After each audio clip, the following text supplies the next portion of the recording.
Welcome, dear listener, to a journey through time.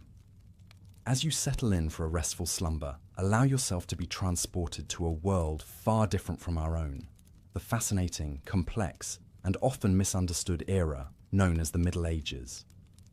Before we embark on this adventure, I invite you to pause for a moment and share in the comments where in the world you are listening from and what time of day it is for you. It's a wonder of our modern age that we can connect across vast distances and time zones.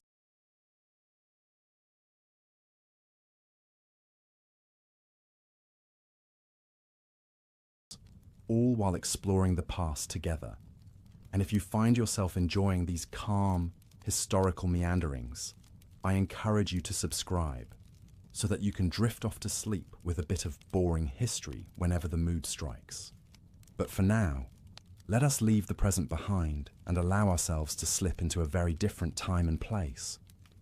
Imagine, if you will, that you are waking up not in your comfortable modern bed, but on a humble straw mattress in a small, dimly lit room with rough-hewn stone walls. The air is cool and heavy with the sense of wood smoke, earth, and perhaps a hint of livestock. The only sound is the soft crackle of a single candle flame, casting dancing shadows on the walls. You might feel a moment of disorientation, a sense that something is not quite right. And indeed, it isn't. For somehow, through some strange twist of fate or dream, you have found yourself transported to medieval times. But fear not, for this is not a nightmare, but an opportunity to experience a different way of life, to walk in the footsteps of peasants and kings, to witness the triumphs and struggles that shape the world we know today. All from the comfort and safety of your own bed.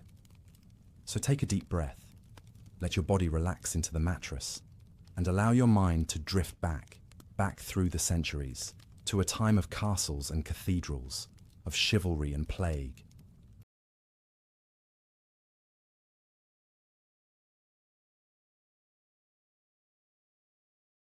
of great faith and even greater change. Our journey begins in the English countryside, in a small village not unlike countless others that dotted the landscape in the Middle Ages. Here, life revolves around the rhythms of the land, the turning of the seasons, the rising and setting of the sun, the endless cycle of planting and harvest. You find yourself inhabiting the life of a peasant farmer, one of the great mass of humanity who toiled from dawn to dusk to coax a living from the soil. Your day begins before the first light of dawn, as you rise from your straw bed to the sound of a rooster's crow, a sound that has echoed across the centuries, unchanged. You dress simply in a rough-spun tunic and breeches, perhaps with a woolen cloak to ward off the morning chill. Your first task is to tend to the animals, feeding the chickens that peck around your feet, milking the goat that provides precious sustenance for your family, and perhaps harnessing the great ox that will help you plough the fields. As you go about your morning chores, take a moment to breathe in the sense of this simple, rustic life. The earthy musk of the animals, the sweet sharpness of the hay, the cool dampness of the earth beneath your feet. These are the smells of a life lived close to the land, a life of hard work and simple pleasures. With the animals tended, you return to your small, one-room cottage, where your family is beginning to stir. Together, you break your fast on a simple meal of barley porridge and stale bread, washed down with a cup of weak ale. The flavors are plain, but hearty, fuel for the long day of work ahead. As the sun rises over the horizon, painting the sky in shades of pink and gold, you set out for the fields, ready to begin the back-breaking labor that is the lot of the medieval peasant. With your ox and plough, you turn the rich, dark earth, preparing it for the planting of crops, wheat and barley, rye and oats, the staples that will feed you and your family through the long winter months. The work is hard, and the days are long. You feel the sun beating down on your back, the sweat trickling down your face.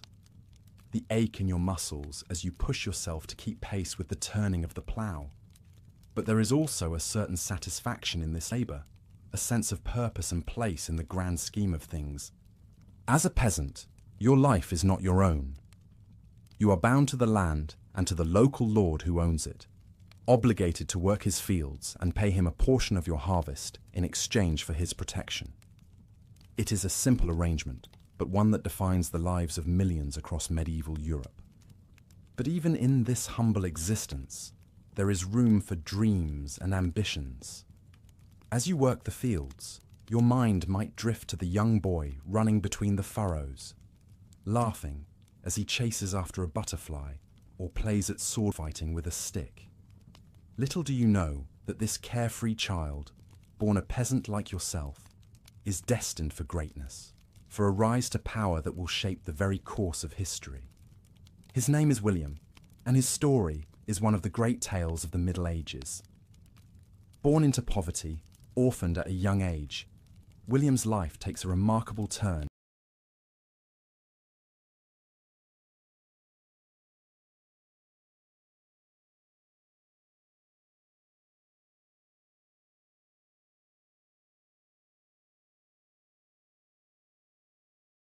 when he is taken in by a local lord and made his squire.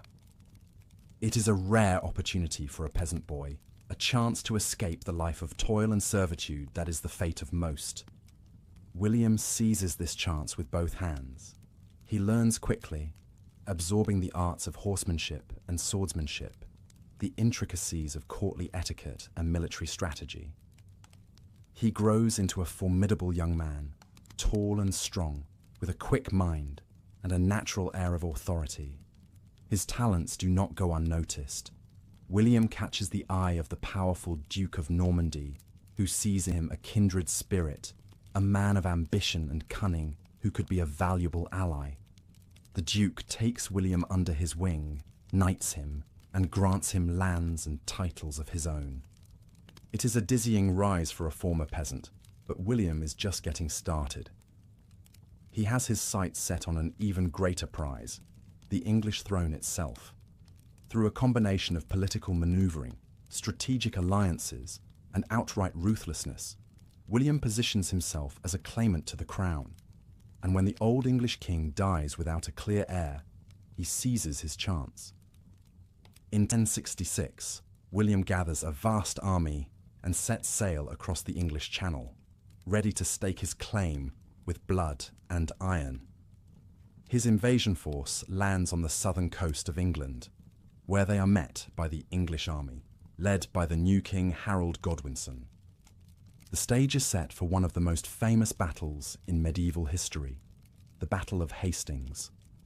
On a field near the small coastal village, the two armies clash in a desperate struggle for the fate of a nation. The English are formidable foes, fierce warriors who fight with the strength of men defending their homeland. They form an impenetrable shield wall, their battle axes and spears bristling like the quills of some great hedgehog. For hours they hold firm against the onslaught of the Norman cavalry, repelling charge after charge. But William is a cunning commander, and he has a trick up his sleeve. He orders his cavalry to feign a retreat, drawing the English out from their defensive positions. And then, when the moment is right, he wheels his horsemen around and charges, smashing into the exposed English flanks. It is a devastating tactic, and it turns the tide of the battle. By day's end, the field is strewn with the bodies of the slain, and the English army is in full retreat. King Harold himself is dead, struck down by an arrow to the eye. William stands victorious, the crown of England now firmly within his grasp. On Christmas Day, 1066, he is crowned king in Westminster Abbey, ushering in a new era of Norman rule that will transform the country forever. The Norman conquest, as it comes to be known, is a watershed moment in English history. It brings with it sweeping changes to the language, culture, and power structures of the nation. French becomes the language of the court and the nobility, while English is relegated to the speech of the common folk. The old Anglo-Saxon aristocracy is uprooted and replaced by William's loyal Norman barons, who are granted vast tracts of land to secure their allegiance. These barons waste no time in asserting their newfound power and prestige. Across the countryside, the landscape begins to change as the Normans embark on a massive program of castle building. Motte and Bailey, castles spring up like mushrooms after a rain.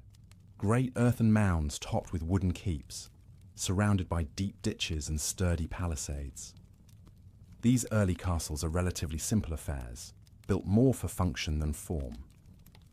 But over time, as Norman rule becomes more entrenched, they give way to ever larger and more elaborate fortifications. Stone replaces wood, and the classic medieval castle takes shape. A towering keep surrounded by thick curtain walls, with soaring towers and crenellated battlements, all encircled by a wide, deep moat. For the Norman elite, these castles are more than just military strongholds. They are symbols of wealth and power, the physical embodiment of their dominance over the conquered English. Within their walls, the great lords and ladies play out the rituals and intrigues of courtly life, dining on sumptuous feasts in the great hall, entertained by minstrels and jesters. But life in a medieval castle is not all pomp and pleasure. It is also a hive of industry and activity, a small town unto itself. In the Bailey, the blacksmith's forge glows red as he hammers out swords and armour, while fletchers carefully craft arrows and bowstrings. Men-at-arms train in the yard, the clash of their practice swords ringing off the stone walls. And in times of trouble, the castle becomes a refuge, a place of safety for noble and commoner alike. When war or unrest threatens, the drawbridge is raised, the portcullis lowered, and the great gates swung shut, sealing the castle and its inhabitants off from the dangers of the outside world. But the castle is not the only bastion of power and authority in the medieval landscape. Equally impressive, and in some ways even more influential, are the great cathedrals and monasteries that dot the countryside, soaring monuments to the might and grandeur of the Catholic Church. In an age where faith is the cornerstone of daily life, the Church wields immense power and influence.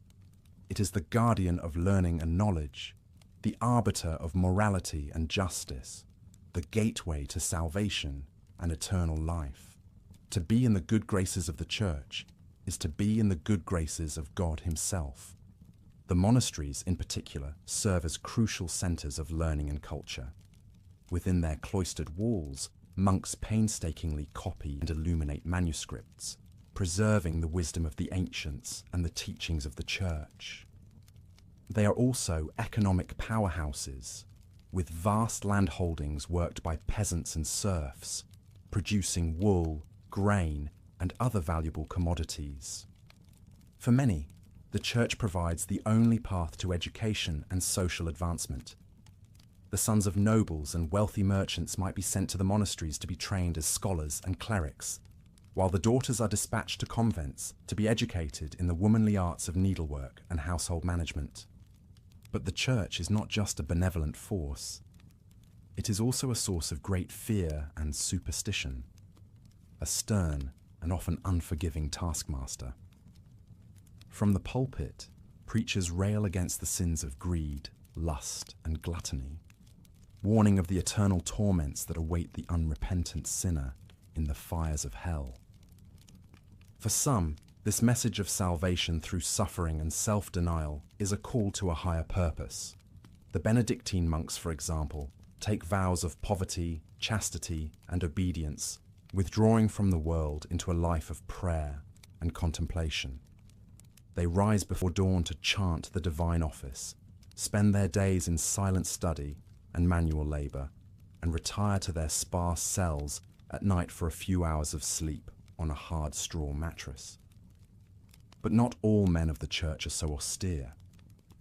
The powerful abbots and bishops are often as involved in worldly affairs as any secular lord, engaging in politics and diplomacy, even leading armies into battle in defence of their lands and interests.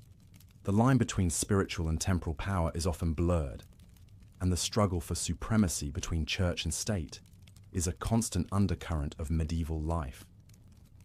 Nowhere is this struggle more evident than in the great drama of the Crusades.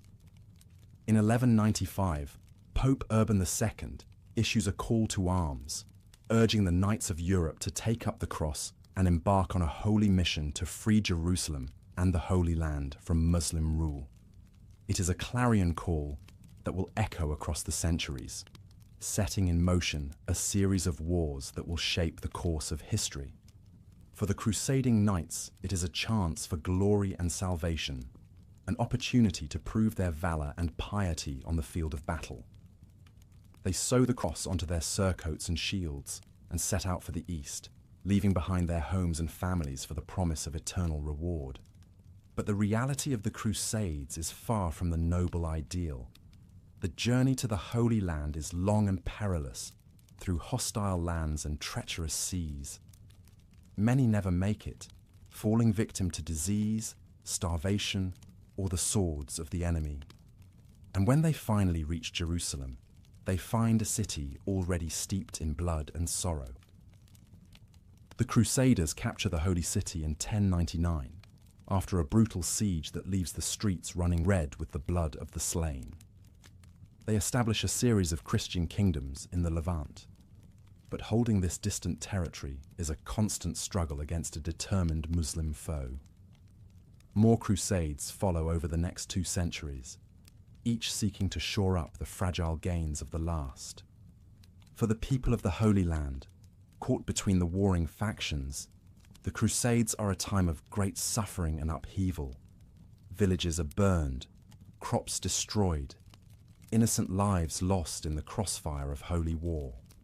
The seeds of enmity between Christians and Muslims, sown in the heat of battle, will take root and grow, bearing bitter fruit for generations to come.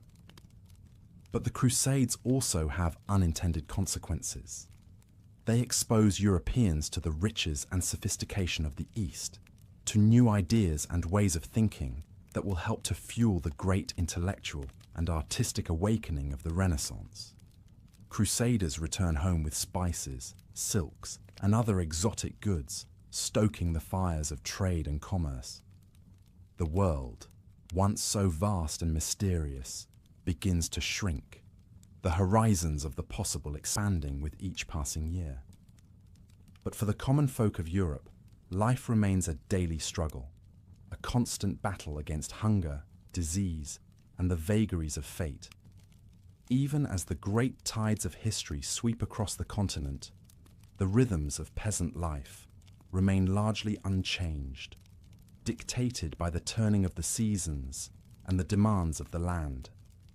Until, that is, the coming of the Black Death. In the 14th century, a new and terrifying threat emerges from the east, a pestilence that will leave no corner of Europe untouched.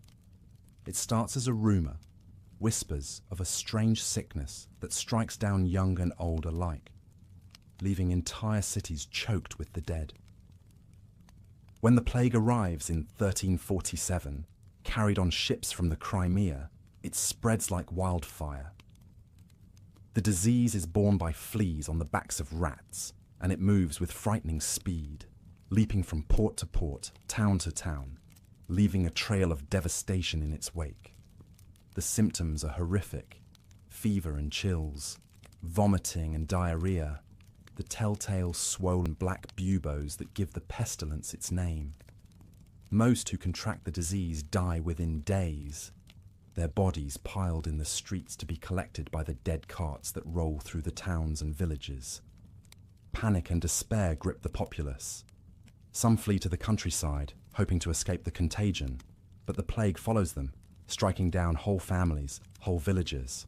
Others turn to superstition and scapegoating, blaming Jews or witches for the calamity. Still others see it as a punishment from God, a divine reckoning for the sins of man. The death toll is staggering. By the time the worst has passed, between a third and a half of Europe's population has perished. Fields lie fallow for want of workers to tend them, Entire towns are abandoned to the rats and the weeds. The social and economic impact is profound and far-reaching. In the aftermath of the plague, labour is suddenly scarce. Peasants, once bound to the land, find themselves in a position to demand better wages and more rights from their lords. The old feudal order begins to crumble, as serfs and freemen alike seek a better life in the towns and cities. But the spectre of the plague is not so easily banished. It will return in waves for centuries to come, a grim reminder of the fragility of life in the face of an indifferent universe. Even as Europe reels from the devastation of the Black Death, another great calamity looms on the horizon. In the rolling fields of France and the muddy pastures of England, two great powers are locked in a struggle for supremacy that will consume a generation. The 100 Years' War, as it comes to be known, is a conflict born of dynastic ambition and national pride. It begins as a dispute over the French crown, with England's King Edward III claiming the throne through his mother's line. But it quickly escalates into a bitter struggle for territory and influence as the two kingdoms vie for control of the rich lands of Aquitaine and Normandy. The war is marked by great. As the morning sun filters through the narrow window of your cottage, you awaken to the sound of a rooster crowing in the distance. The air is cool and crisp, carrying the scent of wood smoke and damp earth. You stretch and rise from your straw mattress, your body aching from the previous day's labours in the fields. Life as a medieval peasant is not easy, but it is the only life you have ever known. Your days are ruled by the rhythms of the seasons and the demands of your feudal lord. You are but one small piece in the great hierarchical puzzle of medieval society, bound by duty and tradition. You splash some cold water on your face from a wooden basin and don a simple woolen tunic and breeches. There is no time to linger. There are animals to feed, crops to tend, and 1,000 other tasks that require your attention. You break your fast with a humble meal of stale bread and weak ale, the staples of the peasant diet. As you step out into the muddy lane that runs through your village, you are greeted by the sights and sounds of daily life in the Middle Ages. The blacksmith's hammer rings out as he toils over his anvil, shaping iron into tools and horseshoes. The baker pulls loaves of bread from his clay oven, their aroma wafting through the crisp morning air. Children dart between the timber-framed houses, laughing and playing with crude wooden toys.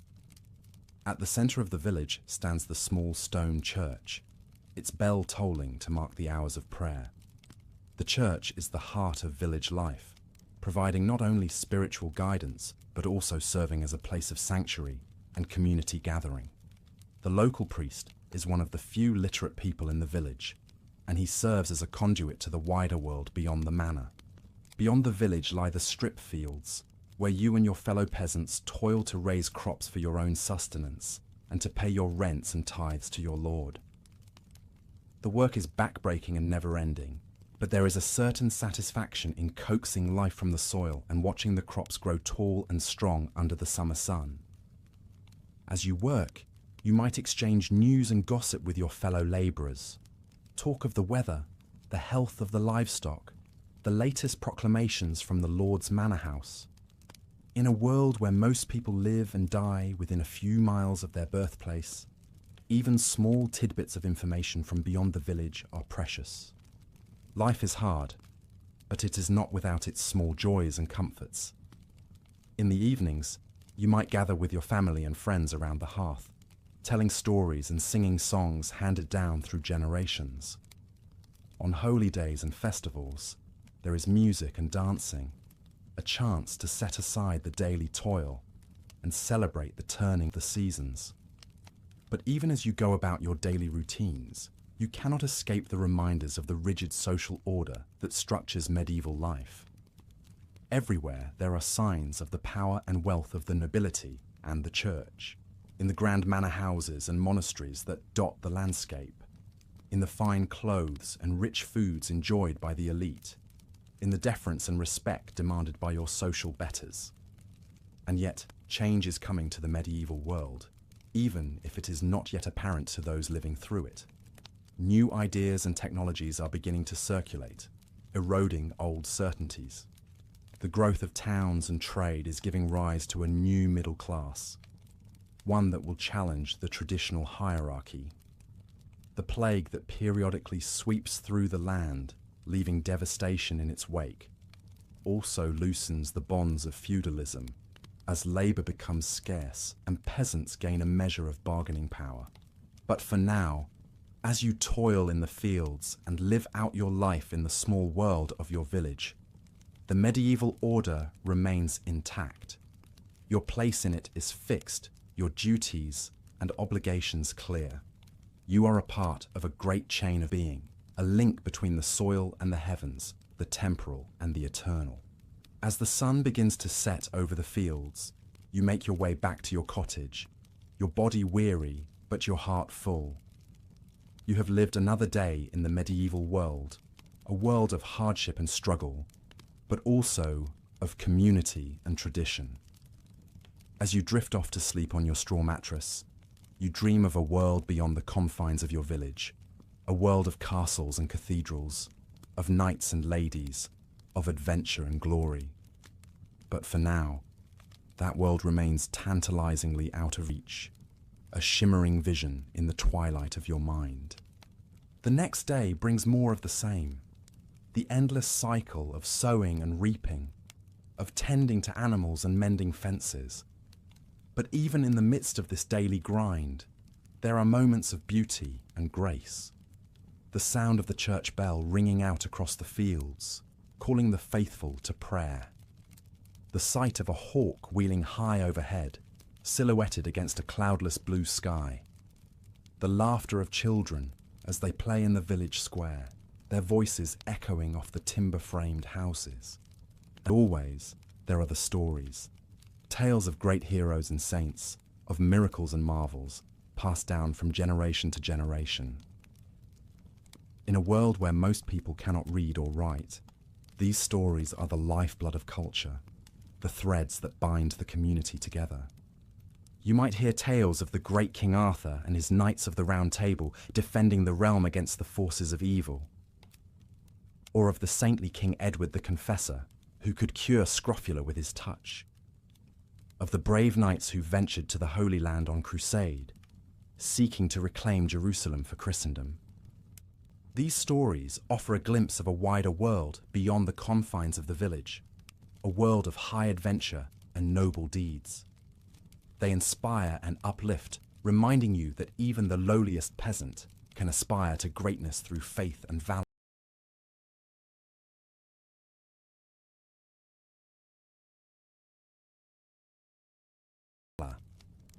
But the stories also serve another purpose, to reinforce the social order and the values that underpin it.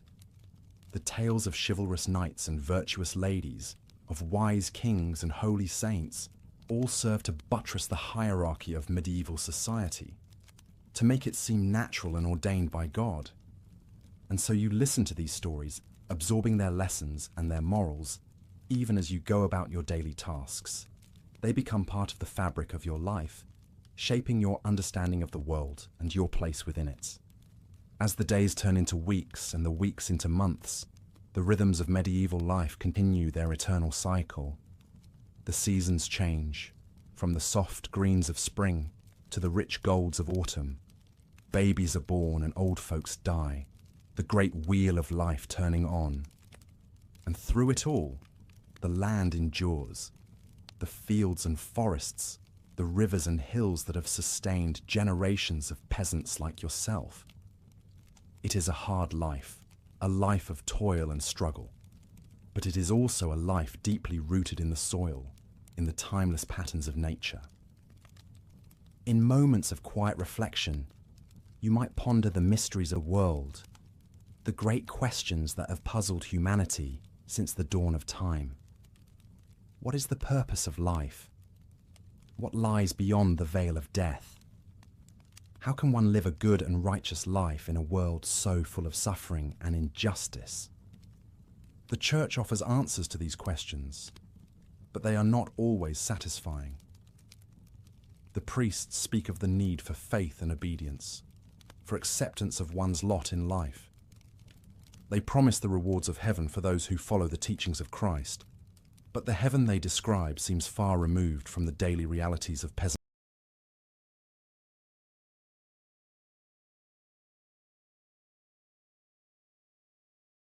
life.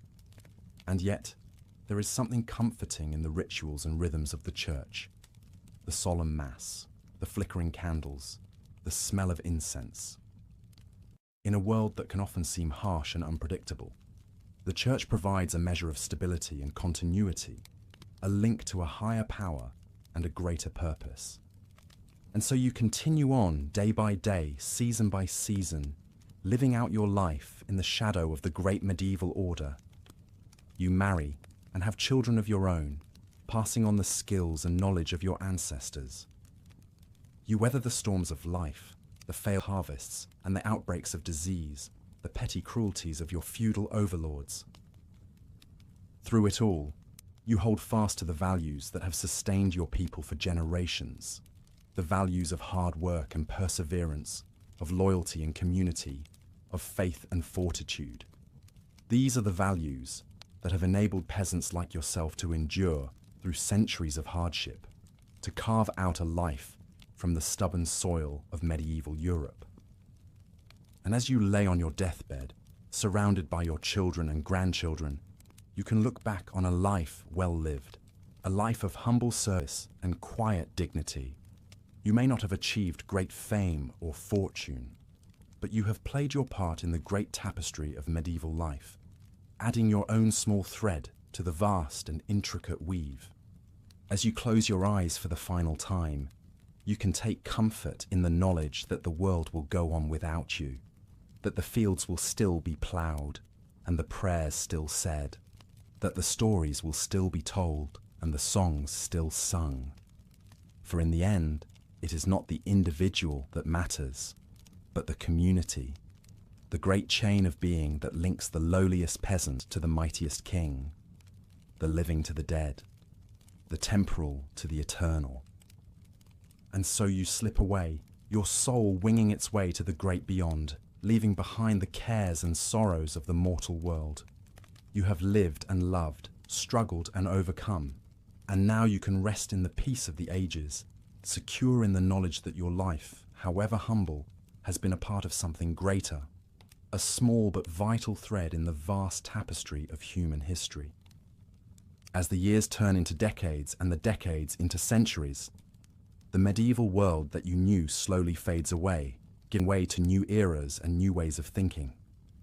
But the legacy of that world lives on, in the stones of the great cathedrals and castles, in the words of the poets and philosophers, in the values and traditions that continue to shape our world today. And through it all, the land endures, the fields and forests, the rivers and hills that have witnessed the rise and fall of countless generations. It is a reminder of the fleeting nature of human life, of the great cycles of birth and death, growth and decay that govern the natural world. But it is also a reminder of the enduring power of the human spirit, of the ability of ordinary people to face the challenges of their time with courage and grace, to find meaning and purpose in even the most difficult of circumstances. As we look back on the medieval world from the vantage point of the present, we can see it in all its complexity and contradiction, a world of great beauty and great brutality, of towering achievements and terrible injustices. But we can also see it as a world of deep humanity, a world in which people like yourself lived and loved, dreamed and despaired, just as we do today.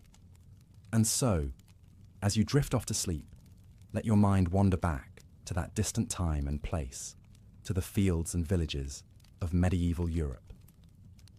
Let yourself imagine the lives of the peasants and the nobles, the priests and the artisans, all playing their parts in the great drama of human history.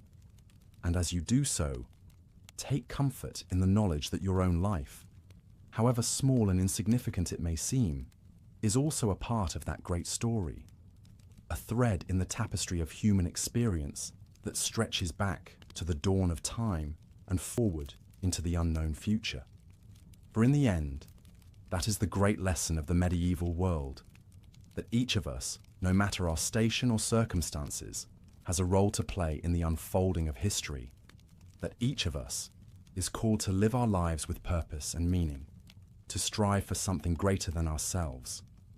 And so, as you slip into the realm of dreams, let the wisdom of the ages guide your path.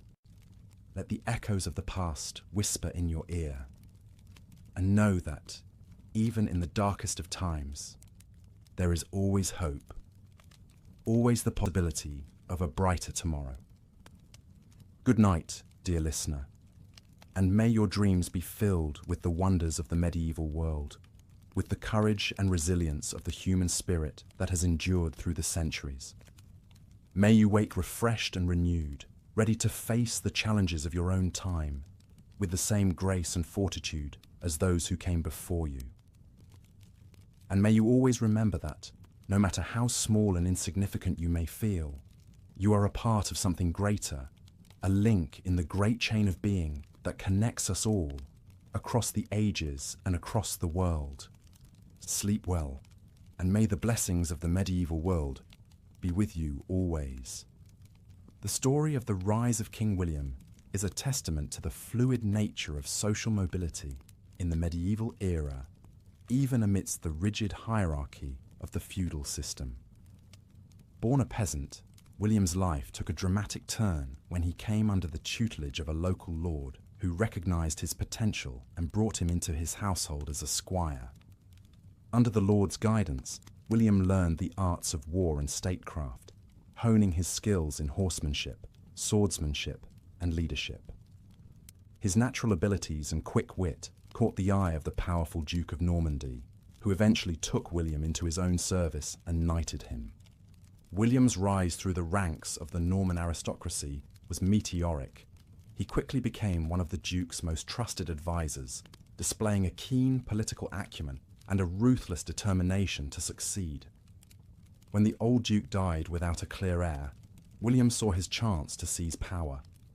Through a combination of diplomacy, bribery, and sheer force of will, William outmaneuvered his rivals and secured the support of key Norman nobles. He was crowned Duke of Normandy in 1035, at the age of just 20. But William's ambitions did not stop there. He had long believed that he had a claim to the English throne through his distant relation to the childless King Edward the Confessor. When Edward died in 1066, William saw his opportunity to make that claim a reality. Gathering a massive army and fleet, William launched a daring invasion of England, landing on the south coast and marching towards London. His path was blocked by the English king Harold Godwinson, who had himself only recently taken the throne. The two armies met at the Battle of Hastings, a pivotal moment in English history. The battle was long and bloody, with the English fighting bravely but ultimately falling to the superior Norman cavalry and archers. King Harold was killed, reputedly by an arrow through the eye, and the English resistance crumbled. William's victory at Hastings marked the beginning of a new era in English history. He was crowned King of England in Westminster Abbey on Christmas Day, 1066, taking the name William the Conqueror. As king, William set about consolidating his power and reshaping English society in the Norman mould, distributed lands and titles to his loyal Norman followers, displacing the old Anglo-Saxon aristocracy. He commissioned a great survey of the kingdom, known as the Domesday Book, to assess its wealth and resources, and he began a massive program of castle building to secure his rule and subdue any potential resistance. But William's reign was not without its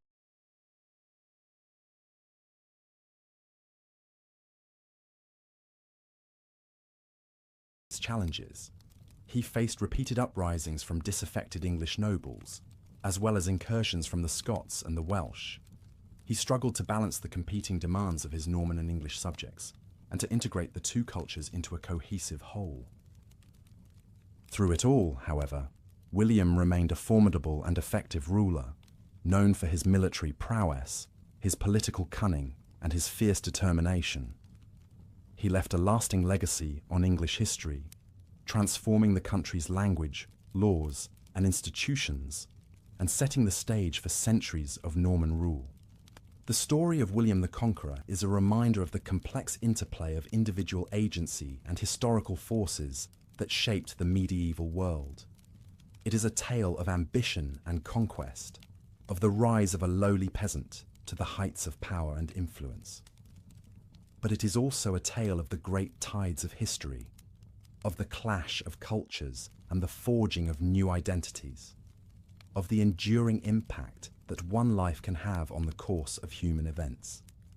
And so, as you drift off to sleep, let your mind linger on the image of William, the peasant turned king, riding at the head of his Norman host, his banner flying high above the fields of England.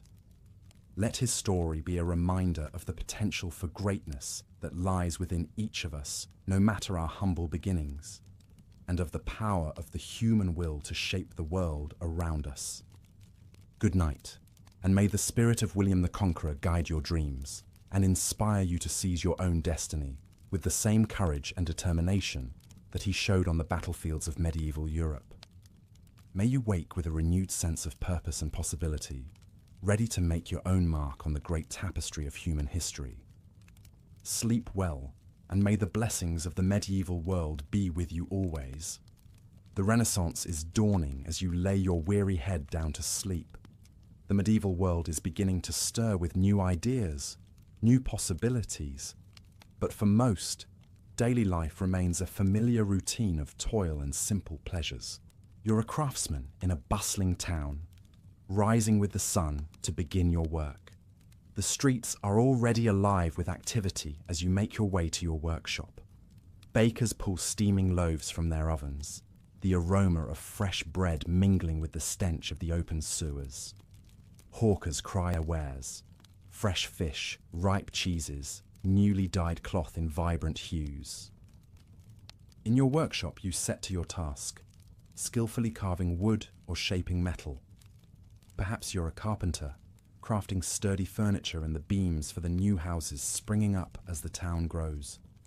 Or maybe a blacksmith, your forge breathing heat as you hammer out tools, horseshoes, and the occasional sword or breastplate for the local lord's men-at-arms. Your craft is your livelihood and your pride.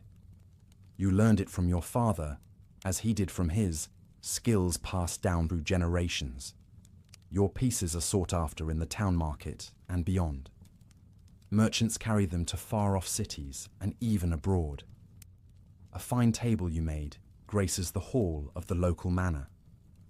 As you work, the town life swirls around you. The ringing of church bells marks the hours of prayer.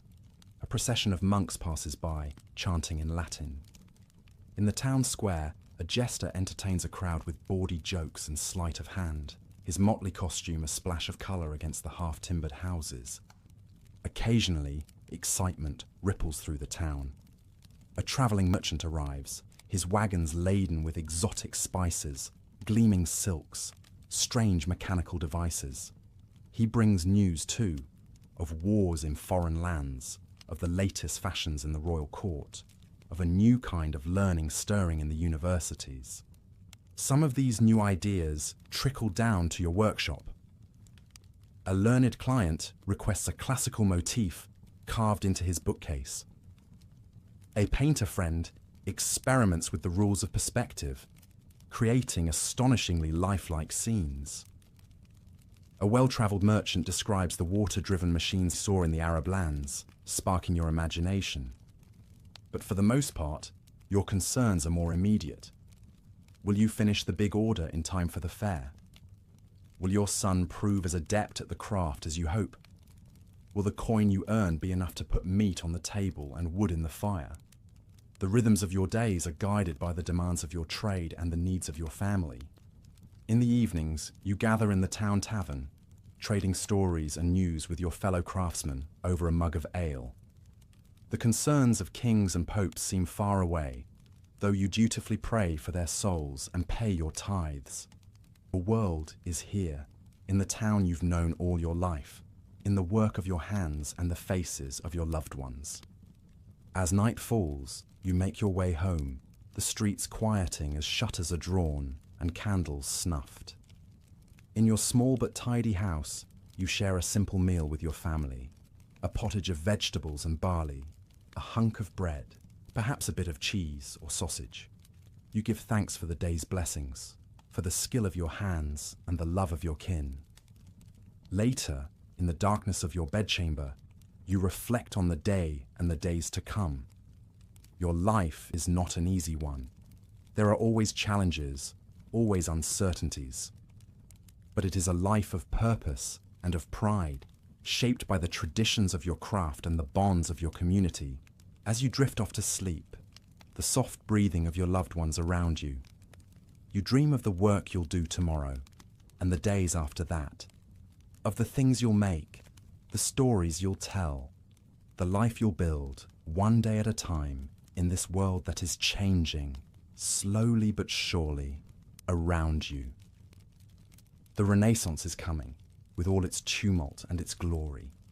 But for now, in this moment, there is peace. The peace of a job well done, a family well loved, a place in the world, however humble, that is yours. It's a peace hard-earned by generations before you, a peace you'll pass on to those who come after. So rest now, craftsmen of the Middle Ages. Rest and dream of a world that is ending, and a world that is yet to be. The dawn will come, as it always does, and with it, another day to make your mark, however small, on the pages of history. Sleep, as your ancestors slept, and your descendants will sleep, under the same stars, dream the same dreams. The eternal human dream of a life lived with meaning, with skill, with love. The dream that carries us through the ages, from the distant past to the unknown future. The dream that connects us all in the end, no matter the time or the place. The dream of home, of purpose, of peace. Good night, dear craftsmen. Good night and sweet dreams, as the medieval world slips softly into the Renaissance, and the cycle of history turns on, inexorably, through the long, quiet night. And so we leave you, drifting gently into the waiting arms of sleep, as the soft sounds of the medieval town fade into the distance. The murmur of the crowd, the clang of the blacksmith's hammer, the call of the crier, all melt away into the hush of night. In their place, the timeless lullaby of history whispers through the darkness. The soft footfalls of the generations who came before, the gentle breathing of those yet to come, all joined in the endless dance of time, rising and falling like the tides, like the phases of the moon. And through it all, the human spirit endures, constant as the northern star. The spirit of creativity, of community, of hope. The spirit that built the cathedrals and the castles, that illuminated the manuscripts and the stained glass. The spirit that dreamt of a better world, even in the darkest of times. That spirit lives on in you, dear listener, as you slip into the realm of dreams. It connects you to the craftsman in his workshop, to the monk in his scriptorium, to the peasant in his field, to all those who came before and all those who will follow. So let that connection comfort you as you drift off into the peaceful oblivion of sleep. Let it remind you that you are part of something greater, something enduring, that your story, however small it may seem, is woven into the grand tapestry of human history. And let it give you strength to face the challenges of your own time, your own life, the strength to build, to create, to dream, to leave your own mark on the world, however humble, however fleeting. For that is the lesson of the medieval craftsman and of all those who came before and after him, that each life, each moment has meaning, that each of us has a role to play, a contribution to make in the great unfolding story of humanity. So play your part, dear listener, with skill and with love. Build your own cathedrals, whether of stone or of spirit. Illuminate your own manuscripts with the light of your unique vision.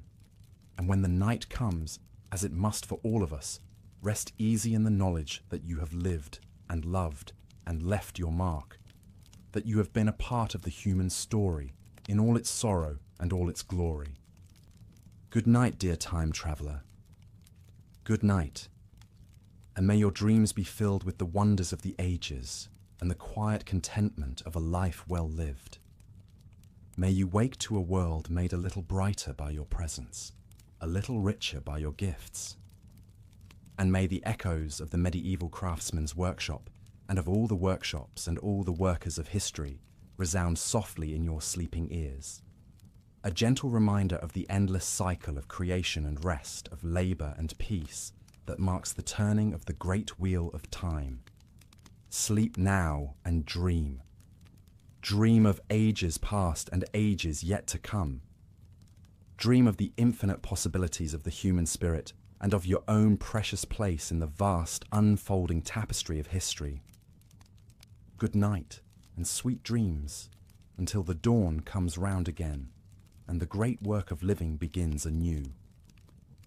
The sun rises over the medieval landscape, casting long shadows from the towering spires of a great cathedral.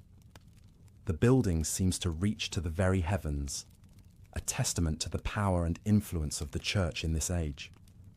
As you approach, you hear the faint chanting of monks drifting from within, their voices raised in an endless cycle of prayer. You step inside, and the bustle of the outside world fades away, replaced by an ethereal stillness. Light filters through intricate stained glass windows, painting the stone floor in a kaleidoscope of colors. The air is thick with the scent of incense and burning candles. This is more than just a place of worship. It is the beating heart of the community. The cathedral serves not only as a spiritual center, but also as a place of learning, charity, and even commerce. In the nave, the poor line up for alms, receiving bread and coin from the church's coffers. In the cloisters, young scholars pore over precious manuscripts, absorbing the wisdom of the ancients. But the church's influence extends far beyond these walls. In this age, the line between secular and sacred power is blurred. Bishops and abbots wield enormous influence, often serving as advisors to kings and lords. They hold vast tracts of land, overseeing farms and villages. Some even lead armies into battle, the cross emblazoned on their shields. The church is the guardian of knowledge and learning. In the scriptoria of monasteries across Europe, monks labor to copy and illuminate manuscripts, preserving the works of classical authors and church fathers. These are the seeds of the Renaissance, waiting to sprout. But the church is also a source of fear and superstition. From the pulpit, preachers rail against sin and heresy, threatening eternal damnation for those who stray. The Inquisition hunts down anyone suspected of deviating from church doctrine. In an age of plague and war, the promise of salvation is a powerful tool. As you wander deeper into the cathedral, you come upon a small side chapel. Inside, a lone monk kneels in prayer, his robes dusty from the road. This is Francis of Assisi, a man who will come to embody a new ideal of Christian devotion. Born into a wealthy Italian family, Francis enjoyed a life of privilege and pleasure in his youth. But a series of encounters with beggars and lepers led to a spiritual awakening. He renounced his worldly goods and took a vow of poverty, dedicating himself to a life of simplicity and service. Francis preached a gospel of love and compassion, seeing the divine in all of creation. He tamed a wolf that was terrorizing a village, seeing it as a brother.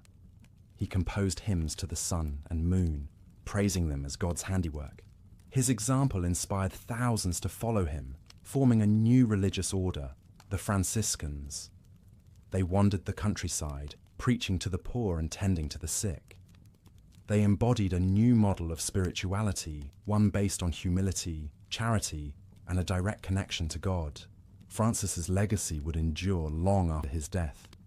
His simple piety and love of nature would influence figures as diverse as Dante and Gandhi. In a time of religious schism and corruption, he offered a path back to the original message of Christianity.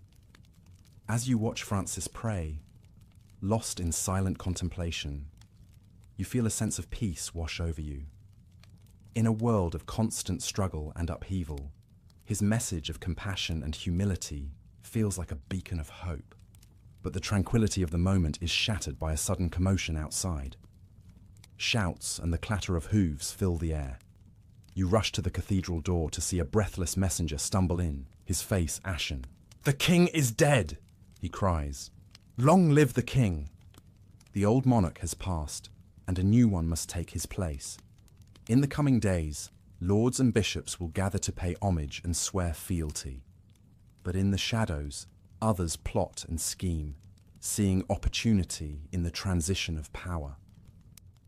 The great wheel of medieval life turns on birth and death, war and peace, following the eternal rhythms of the seasons.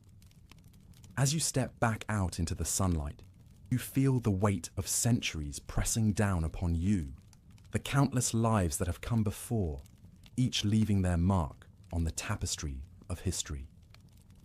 The road stretches out before you, winding through fields and forests, towards castles and keeps, villages and towns. There are more stories waiting to be told, more faces to meet, merchants and minstrels, knights and knaves, all playing their part in the grand drama of the Middle Ages. But for now, you feel the pull of sleep, the dream of the past fading into the soft warmth of your bed, the sounds of the medieval world, the tolling of church bells, the clang of the blacksmith's hammer, the laughter of children at play, all merge and melt into a soothing ambient hum. As you drift off, the faces of history swirl through your mind. William the Conqueror on his warhorse, Francis of Assisi surrounded by birds, Joan of Arc in her shining armour. They are all part of the rich tapestry of the human story, the never-ending quest for meaning and connection in an uncertain world. And while their world may be long gone, lost to the mists of time, their stories endure, whispering to us across the centuries. In our dreams, we walk beside them, sharing in their triumphs and their struggles, their joys and their sorrows. So let us dream together, you and I, wandering the winding paths of the medieval world. Let us listen to the voices of the past and find in them echoes of our own hopes and fears. And let us wake in the morning with a new appreciation for the long and winding road that has led us to where we are today. Good night, dear dreamer. May your slumber be filled with visions of castles and cathedrals, of brave knights and wise kings. May you find, in the stories of the past, a compass for navigating the present. And may you always remember that you too are part of the great story of humanity, a story that is still being written, page by page, day by day. The medieval world fades away now, like a tapestry gently folded and put away. But it will be waiting for you whenever you wish to return in the realm of dreams and imagination. So sleep now and dream of days gone by, of a world that was both simpler and more complex, more brutal and more beautiful. Sleep, and let the lullaby of history carry you to a place of rest and peace. Good night. You blink awake in a strange, dimly lit place. As your eyes adjust, you realize you are no longer in your bedroom, but somewhere very different. A flickering candle illuminates roughly hewn stone walls. You're lying on a straw-filled mattress. The air smells of wood smoke, animals, and earth. Somehow, you have woken up in medieval times. Relax back into the straw mattress as we embark on a calming journey through this bygone era, walking in the footsteps of kings, peasants, merchants, and monks. Let the rich tapestry of medieval life gently unfold as you drift off to a deep slumber. You have awoken as a peasant farmer in a small English village. It's just before dawn and the rooster crows, same as it has for hundreds of years. You rise from your modest straw bed and pull on a simply spun tunic and breeches. The first order of the day is tending to the animals, feeding the chickens, goats, and enormous ox you use to pull the plough. The smells of hay, manure, and earth fill the air. You then join your family for a simple breakfast of barley porridge and stale bread in your small one-room cottage. The flavours are plain but hearty. As the sun rises, you head out to the fields to begin a long day of back-breaking labour, ploughing, planting, and harvesting crops of wheat, barley, and rye. The work is arduous, but there is a certain peace in the rhythm of the seasons. Your life is modest, but you take pride in working the land for the local lord in exchange for protection. Little do you know, one young peasant boy running through these same fields will rise to become one of the most transformative kings in English history. That young boy's name is William. Born a peasant, through a remarkable turn of events, he finds himself in the care of a local lord who takes him on as a squire. William takes to his new role with vigour, learning the arts of horsemanship, swordsmanship, and leadership. He catches the eye of the powerful Duke of Normandy, who eventually knights him. Through his wits, bravery, and a good deal of ruthlessness, William works his way into the Duke's inner circle. When the old Duke dies, William outmanoeuvres other claimants to seize control of Normandy. But William has his eye on an even greater prize, the English throne, which he believes is his birthright. In 1066, he launches a daring invasion, leading to one of the most famous battles in medieval history. Tens of thousands of soldiers clash on a field near the small coastal village of Hastings.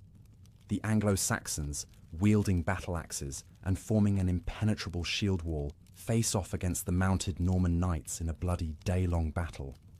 William uses a fake retreat to draw the Anglo-Saxons out, then his cavalry charges, cutting them down. By day's end, the Anglo-Saxon king is dead, his army destroyed.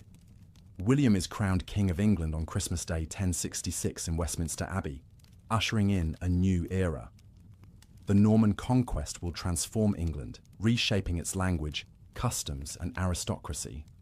French becomes the language of the court. William distributes lands to his loyal Norman barons, uprooting the Anglo-Saxon power structures. These barons build grand castles across the countryside, asserting Norman power. After William's conquest, castle building explodes across England as the new Norman elite solidify their rule. Motte and Bailey castles spring up, earthen mounds topped with wooden keeps, surrounded by ditches and palisades. Over centuries, these wooden structures give way to ever larger, more elaborate stone fortresses, the classic medieval castles of storybooks, with soaring towers, crenellated battlements, moats and drawbridges. Inside their thick stone walls, the great lords and ladies play out the dramas and intrigues of courtly life. Alliances are forged and broken over sumptuous feasts in the great hall. Minstrels and jesters entertain, while the lords plot wars and jockey for royal favour. Down in the bailey, a blacksmith hammers out swords and armour. Fletchers make arrows, and men-at-arms train for battle, the sounds of clashing steel echoing off the walls. Castles are symbols of wealth and power, but also refuge for nobles and commoners alike in times of trouble. The castle isn't the only dominant structure on the medieval landscape. Soaring cathedrals and monasteries also rise across Europe, asserting the power and influence of the Catholic Church.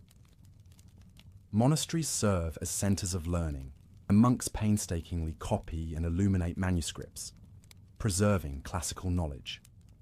They are also economic powerhouses, with vast land holdings worked by peasants.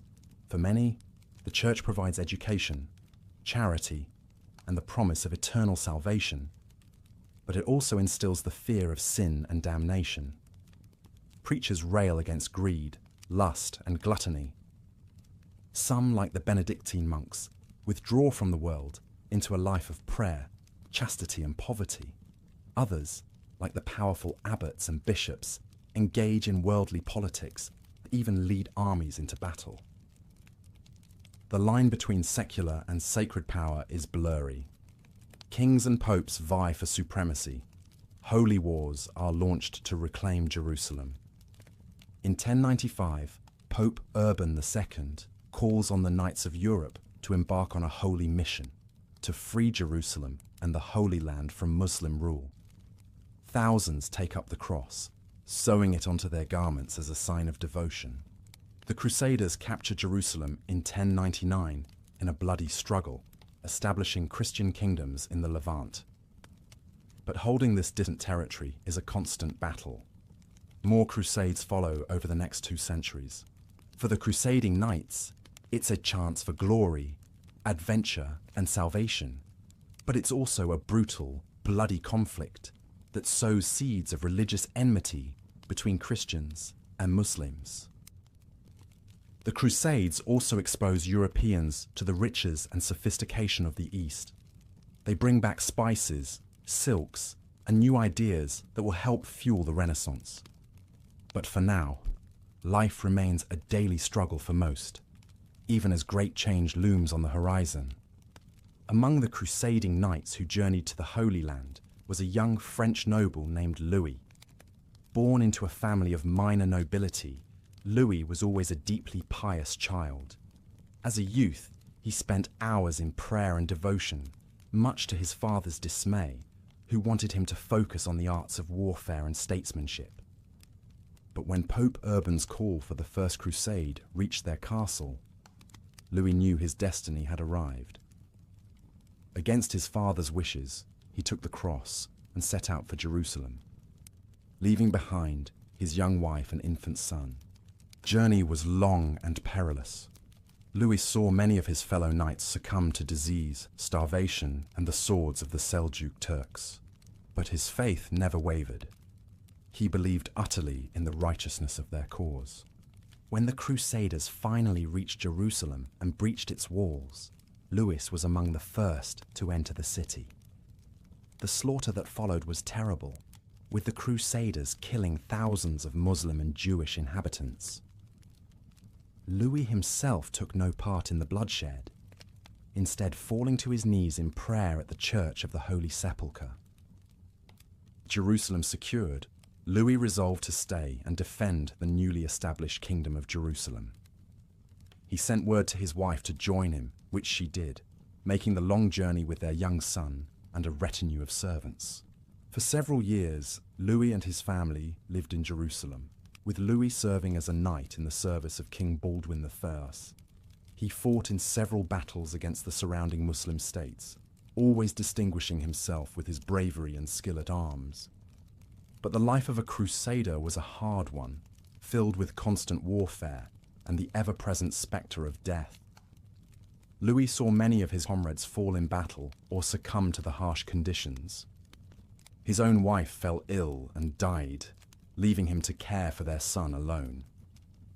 As the years wore on, Louis began to question the very nature of the Crusades. He had come to the Holy Land to defend Christianity, but the constant violence and bloodshed seemed antithetical to the teachings of Christ.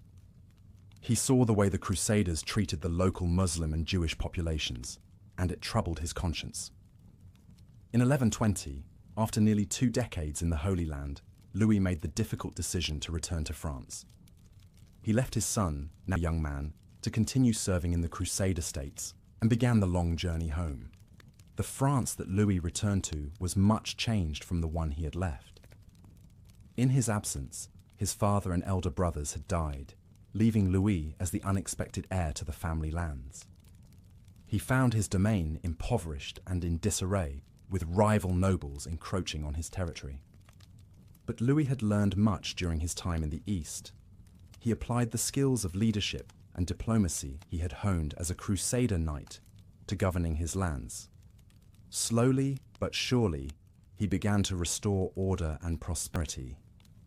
He also brought back with him a newfound appreciation for learning and culture. In the Holy Land, he had encountered the rich traditions of Muslim and Byzantine scholarship, and he was determined to bring some of that knowledge back to France. He invited scholars and artisans to his court, establishing a library and a school. He commissioned translations of Arabic and Greek texts into Latin, helping to spur the intellectual revival that would lead to the Renaissance. Louis also worked to improve the lot of the peasants who worked his lands. Having seen firsthand the suffering and privation that was so common in the medieval world, he tried to be a just and compassionate lord. He reduced taxes, improved infrastructure, and established a system of courts to settle disputes fairly. As he grew older, Louis increasingly turned his thoughts to matters of the spirit. The violence and brutality he had witnessed during the Crusades weighed heavily on his mind. He came to believe that true Christian devotion was to be found not in warfare and conquest, but in peace, charity, and the cultivation of knowledge. In his later years, Louis retired to a monastery, where he spent his days in prayer and contemplation. He died there in 1148, at the age of 68, surrounded by the monks he had come to consider his brothers. Louis's legacy was a complex one. He had been a brave and skilled knight, an able administrator, and a patron of learning, but he had also participated in one of the most brutal and misguided enterprises in medieval history. In the end, perhaps his greatest contribution was the example he set in his later years, that of a man who had seen the worst of what the world had to offer and had chosen to respond with compassion, wisdom, and a commitment to peace. As you drift off to sleep, let your mind linger on the figure of Louis, a man who journeyed from the fields of France to the walls of Jerusalem and back again, and whose life was a testament to the enduring human struggle to find meaning and goodness in a turbulent world. But the medieval world was one of constant change and upheaval, where even the mightiest could be brought low by the turning of fortune's wheel. And as the 12th century gave way to the 13th, a new power was rising in the East that would once again set the stage for conflict and transformation. In the early 13th century, a young man named Temujin was rising to power on the steppes of Central Asia. Born into a clan of nomadic Mongol herders, Temujin's early life was marked by hardship and struggle. His father was murdered when Temujin was still a boy, and his family was abandoned by their clan to die on the harsh steppe. But Temujin survived, and through a combination of strategic alliances, military prowess, and sheer ruthlessness, he began to unite the disparate Mongol tribes under his rule. In 1206, at a gathering of Mongol chiefs, Temujin was proclaimed Genghis Khan, universal ruler of the Mongol peoples. Under Genghis Khan's leadership, the Mongols embarked on a series of conquests that would create the largest contiguous empire in world history. With their unparalleled skills in horsemanship and archery, their ability to travel vast distances quickly, and their brutal tactics of siege and psychological warfare, the Mongols proved unstoppable. They swept through Central Asia, conquering the Turkic states and the Persian Empire. They invaded China, capturing Beijing in 1215 and establishing the Yuan dynasty. They pushed into Russia and Eastern Europe, their cavalry reaching the banks of the Danube. To the people of medieval Europe, the Mongols were a terrifying and alien force, seeming to appear out of nowhere to wreak destruction and slaughter. Tales of their brutality spread far and wide, of pyramids built from the skulls of the vanquished, of whole cities put to the sword, of prisoners used as human shields in battle. But the Mongols were also known for their religious tolerance, their efficient system of governance, and their promotion of trade and cultural exchange along the Silk Road. Under Mongol rule, the Silk Road became a conduit not just for goods, but for ideas, technologies, and artistic styles, linking Europe and Asia more closely than ever before. As Genghis Khan's empire expanded, it began to strain under its own size and diversity. After his death in 1227, the empire was divided among his sons and grandsons, who continued to expand Mongol rule, but also fought amongst themselves for power. It was one of these grandsons, Hulagu Khan, who would come to pose the greatest threat to the medieval Islamic world.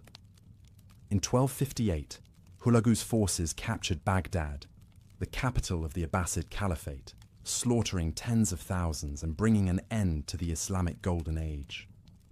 The fall of Baghdad sent shockwaves throughout the Muslim world. It marked a decisive shift in power from the Arab heartlands to the Mongol-ruled lands of Persia and Central Asia. It also opened the door for a new power to emerge in the region, the Mamluks of Egypt, who would defeat the Mongols in battle and establish themselves as the dominant force in the Islamic world. For the people of medieval Europe, the Mongol invasions were a source of both terror and fascination. The Mongols were seen as a scourge sent by God to punish the sinful, a people of Magog who heralded the end times.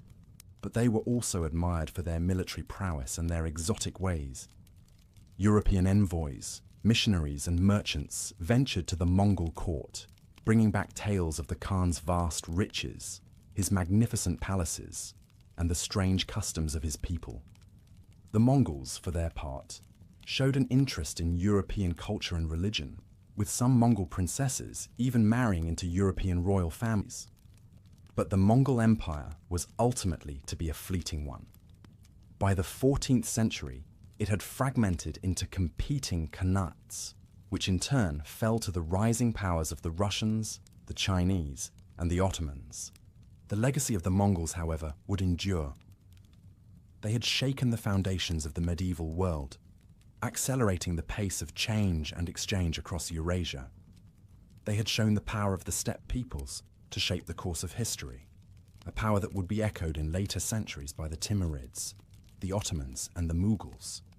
And they had left an indelible mark on the European imagination as a symbol of the strange and terrible forces that lurked beyond the edges of the known world. As you drift deeper into sleep, let your mind wander across the vast steppes of Central Asia, where the thunder of hoofbeats and the whistle of arrows once heralded the coming of the Mongol hordes. And remember that even the mightiest of empires are but fleeting things, subject to the inexorable tides of history. For even as the Mongols reshaped the world of the 13th century, other forces were stirring that would define the final centuries of the Middle Ages.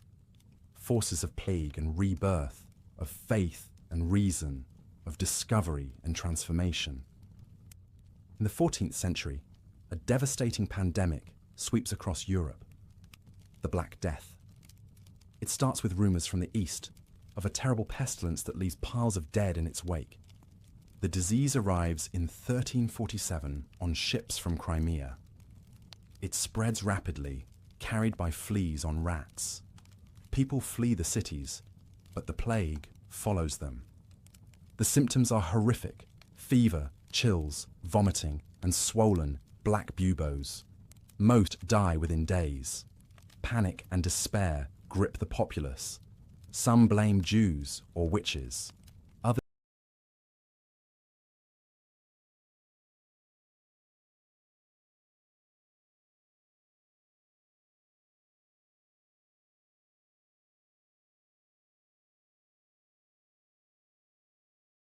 see it as divine punishment. The death toll is staggering. Between 1/3 to 1/2 of Europe's population perishes. Fields lie fallow. Towns are abandoned. The social and economic impacts are profound. In the aftermath, labor is scarce. Peasants demand better wages and more rights, sowing the seeds for the end of serfdom. The plague will recur in waves for centuries, a grim spectre haunting the medieval world. One of those who lived through the first terrible wave of the Black Death was a young Italian man named Giovanni. Born into a family of wealthy Florentine merchants, Giovanni had always been a precocious child, with a quick mind and an insatiable curiosity about the world. When the plague struck Florence in 1348, Giovanni was just 18 years old. He watched in horror as the disease ravaged his city, claiming the lives of his friends, his neighbors, and finally his own parents and siblings. Bereft and alone, Giovanni threw himself into his studies as a way to cope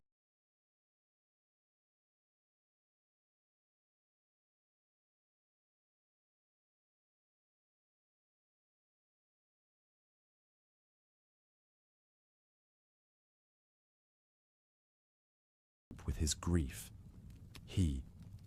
As the sun sets on another day in the medieval world, the bustling streets and fields grow quiet. Farmers and craftsmen return to their humble homes, while nobles retire to their grand chambers high in the castle keeps. In a small, thatched roof cottage, a family gathers around the hearth for the evening meal. The fire crackles, casting a warm glow over their faces as they break bread and share a simple stew of vegetables and barley. The father, a weathered peasant with calloused hands, says a brief prayer of thanks for the food and for another day of life and health. After the meal, the children settle in for a story before bed. The mother, a kind-faced woman with a melodic voice, begins to tell a tale passed down through generations.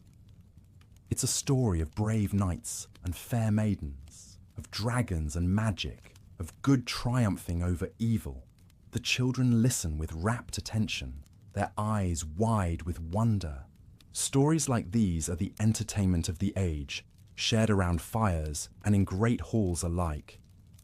In a time before books are common, they serve as both education and escape, teaching lessons of morality and courage while transporting listeners to realms of fantasy. As the story ends and the children drift off to sleep, the father banks the fire and the mother tidies the cottage. They too will soon retire for the night, to rest their weary bodies and rise with the sun to begin another day of toil. For most in the medieval era, life follows this simple, cyclical pattern, dictated by the rising and setting of the sun, the turning of the seasons. It's a hard life, one of constant labor and little leisure, where drought or disease can spell disaster. Yet there are also moments of joy and community in the celebrations of a good harvest, a wedding, or a saint's feast day.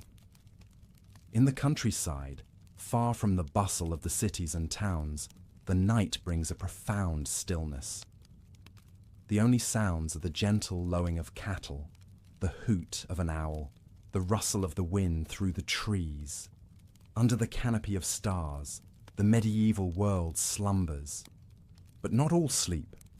In the monasteries, the faithful keep their nightly vigils. Monks chant prayers in the chapel, their voices rising in ancient haunting melodies. In the scriptorium, scribes work by candlelight to painstakingly copy sacred texts and scholarly works, preserving the wisdom of the ancients. For these men of God, the night is a time of quiet devotion and reflection.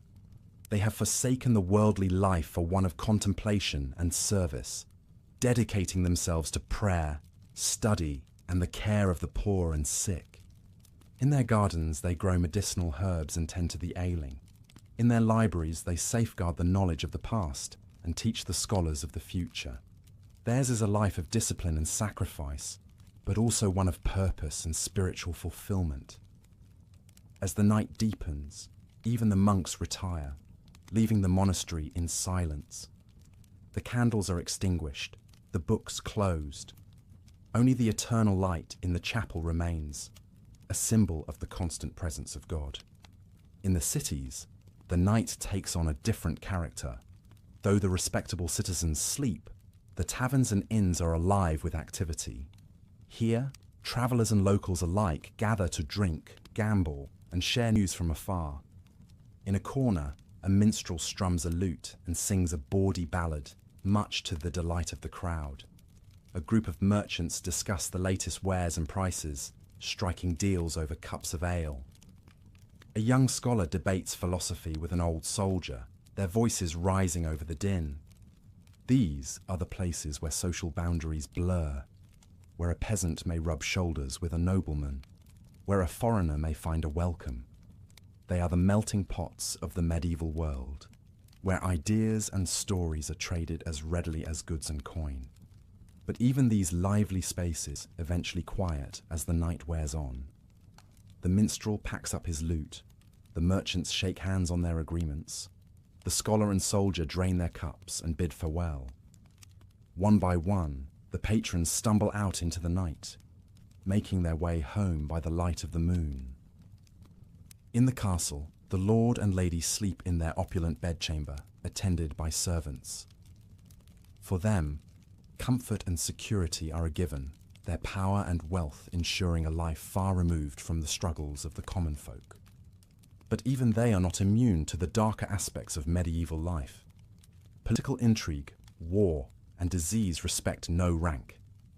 A noble life can be snuffed out as quickly as a peasant's, by a blade in the dark, a festering wound, or a sweeping plague.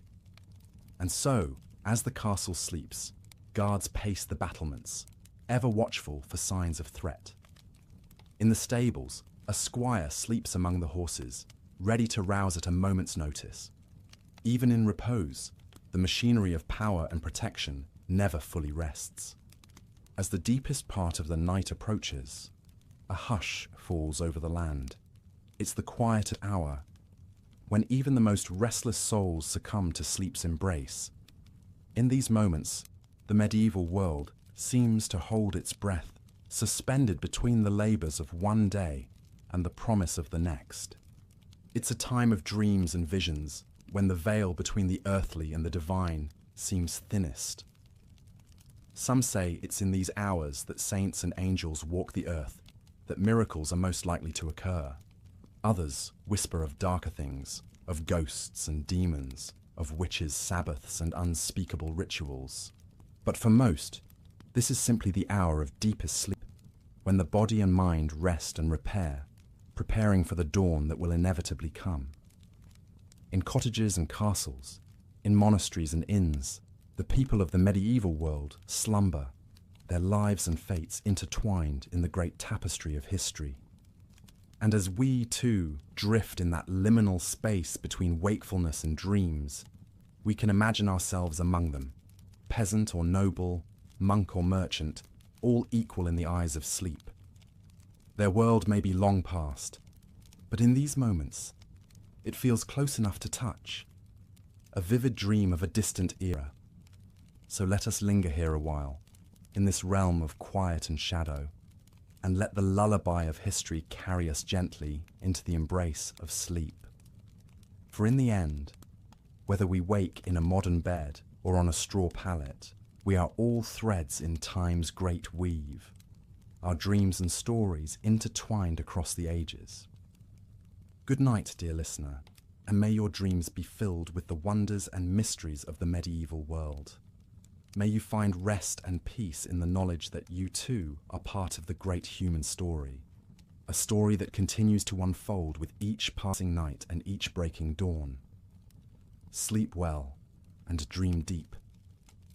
As the night's final hours wane, the first stirrings of a new day begin. In the east, the sky lightens from inky black to deep blue, the stars fading one by one. The cock crows, a clarion call that echoes across the slumbering landscape. In the villages and towns, the people begin to wake, rubbing sleep from their eyes and stretching stiff limbs. The baker stokes his oven, the blacksmith kindles his forge, the farmer's wife starts the day's bread, the miller's daughter fetches water from the well. Slowly, the medieval world comes to life, each person taking up their role in the great dance of existence. The shepherd leads his flock to pasture. The weaver settles at her loom. The priest dons his vestments for morning mass. The monk takes up his quill in the scriptorium. In the castle, servants bustle to prepare the morning meal. The lord and lady dress for the day's affairs. In the courtyard, the knights and squires begin their training, the clang of sword on shield ringing out in the crisp morning air. And so, as one day ends, another begins, the cycle endlessly repeating. The medieval world is a place of constant motion, of birth and death, of sowing and reaping, of war and peace. It's a world of great hardship and great beauty, of cruelty and kindness, of ignorance and wisdom, For those who call it home, it's the only world they know, the backdrop against which their lives and loves, their triumphs and tragedies play out. They navigate its challenges and cherish its joys, finding meaning and purpose in the roles they've been given, in the beliefs they hold dear. And for us, looking back across the centuries, it's a world that fascinates and intrigues, that repels and attracts. We marvel at its accomplishments and recoil at its brutalities. We seek to understand its mysteries and learn from its lessons.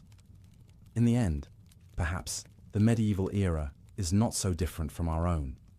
A time of great change and upheaval, of conflict and progress, of individuals striving to make their way in a world they can't fully control or comprehend.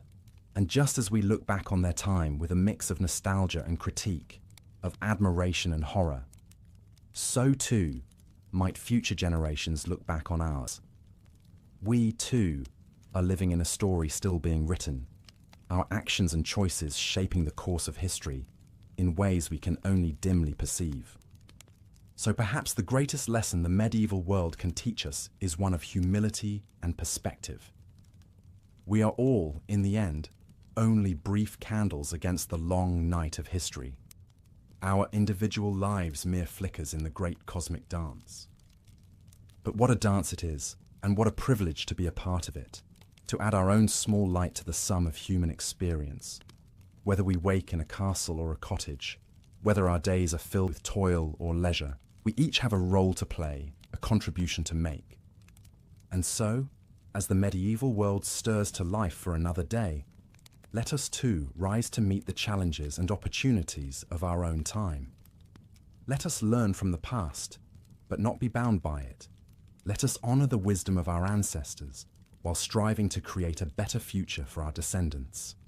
For the great wheel of history turns on, and we turn with it, our stories weaving together across time and space, across culture and creed. And in the end, perhaps that is the greatest wonder of all, that in our infinite diversity, we are all at heart one human family, united by our common hopes and dreams, our common joys and sorrows. So let us greet this new day with open hearts and minds, ready to write our own chapter in the great book of human history. Let us take inspiration from the triumphs and failures of the past, but let us also have the courage to imagine a different future, one of greater justice, compassion, and understanding.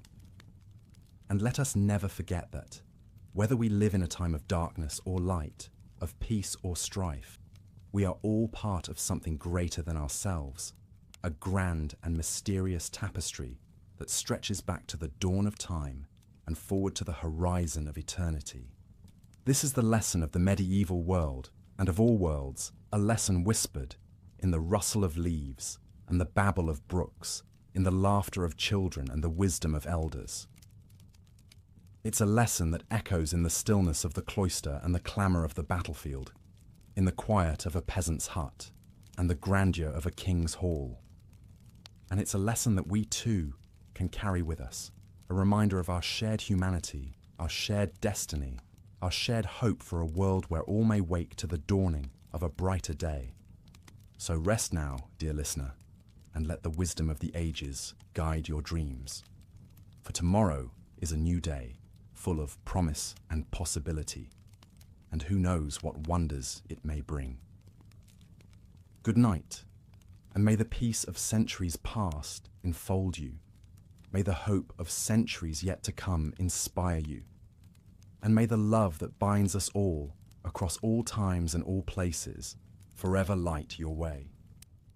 As the day ends, you return to your humble cottage, your body aching from the long hours of toil in the fields. The setting sun casts a warm glow over the thatched roofs of the village, and the air is filled with the sounds of livestock being herded into pens for the night. You sit down to a simple meal of stew and bread with your family, the flickering light of the hearth casting dancing shadows on the walls. The conversation turns to the events of the day, the progress of the harvest, the health of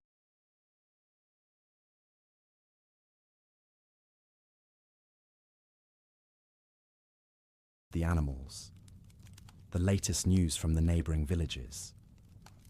As the night deepens, you climb into your straw bed, pulling a rough woolen blanket up to your chin. The sounds of the village fade away, replaced by the gentle crackle of the dying fire and the soft breathing of your family. Sleep claims you easily, your body and mind exhausted from the day's labours. But as you drift off, your thoughts turn to the wider world beyond your village, to the great lords and ladies in their grand castles, to the monks in their monasteries, to the merchants and craftsmen in the bustling towns. You may be just a simple peasant, but you are part of something much larger, a complex tapestry of social order and tradition that stretches back for centuries. The feudal system that governs your life is based on a strict hierarchy, with the king at the top, followed by the nobles, knights, clergy, and finally, the peasants, like yourself, at the bottom.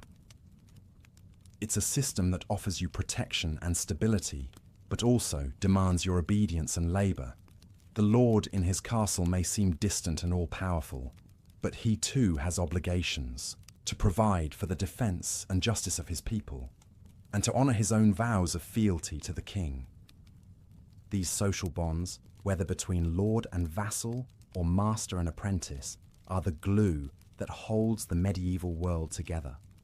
They are reinforced by the teachings of the Church, which emphasizes faith, humility, and one's proper place in the God-given order. But even as you sleep, forces are at work that will begin to challenge and transform this age-old system. In the towns and cities, a new class is emerging. The burghers and merchants who owe their wealth and status not to land and title, but to trade and commerce. Their world is one of guilds and charters, of contracts and loans, of the calculation of profit and risk. They are a breed apart from the nobles with their codes of chivalry and their disdain for the lowborn. And as their economic power grows, so too will their political influence. At the same time, the Church, long the dominant force in medieval life, is facing its own challenges. The corruption and worldliness of some of its leaders is becoming harder to ignore, and voices of dissent are beginning to be heard, voices that question the very foundations of papal authority. In the universities and monasteries, scholars are rediscovering the wisdom of the ancient Greeks and Romans, sparking a new interest in classical learning and humanist thought.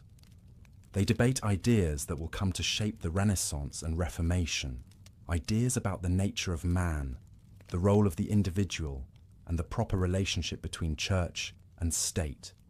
And on the horizon, a new power is rising, the power of the nation-state. As kings begin to assert their authority over the nobles and the church, they lay the foundations for the modern concept of sovereignty and centralized rule.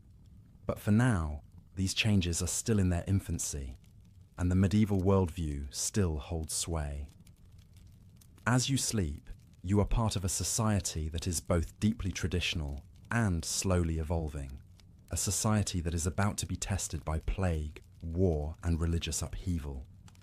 In your dreams, perhaps you catch glimpses of this future, of the towering cathedrals and bustling markets of the High Middle Ages, of the bloody battlefields of the 100 Years' War, of the printing presses and explorers' ships that will carry medieval Europe into a new era. But for now, the rhythms of village life go on as they have for generations. The sun will rise again tomorrow, and with it, another day of work and worship, of joy and sorrow, of the timeless cycle of birth, life, and death. As you sink deeper into sleep, let your mind wander through the tapestry of medieval history, from the fall of Rome to the dawn of the Renaissance. Let the stories of kings and commoners, saints and sinners, wash over you like a gentle stream. And know that you too are part of this great human story, a story that is still being written, even as we speak. Your life, your struggles, your triumphs and defeats are woven into the fabric of history, just as surely as those of the greatest lords and ladies. So rest now, and let the medieval world be your lullaby. Let the soft glow of the hearth and the murmur of your family's voices carry you into a deep and dreamless sleep. And may you wake in the morning to face the new day with the same strength and resilience that carried your ancestors through the challenges of their age. For the medieval world may seem distant and strange to us now, but its echoes are still with us, in the very foundations of our society and culture. And as long as we remember and learn from its lessons, it will never truly be lost. So sleep and dream, and know that you are part of a rich and enduring human tapestry, a tapestry that stretches back through the centuries and will continue on long after we are gone. Good night, and may your medieval slumber be filled with peace and wonder. As the night deepens and the village sleeps, let us turn our gaze to another figure who looms large in the medieval imagination.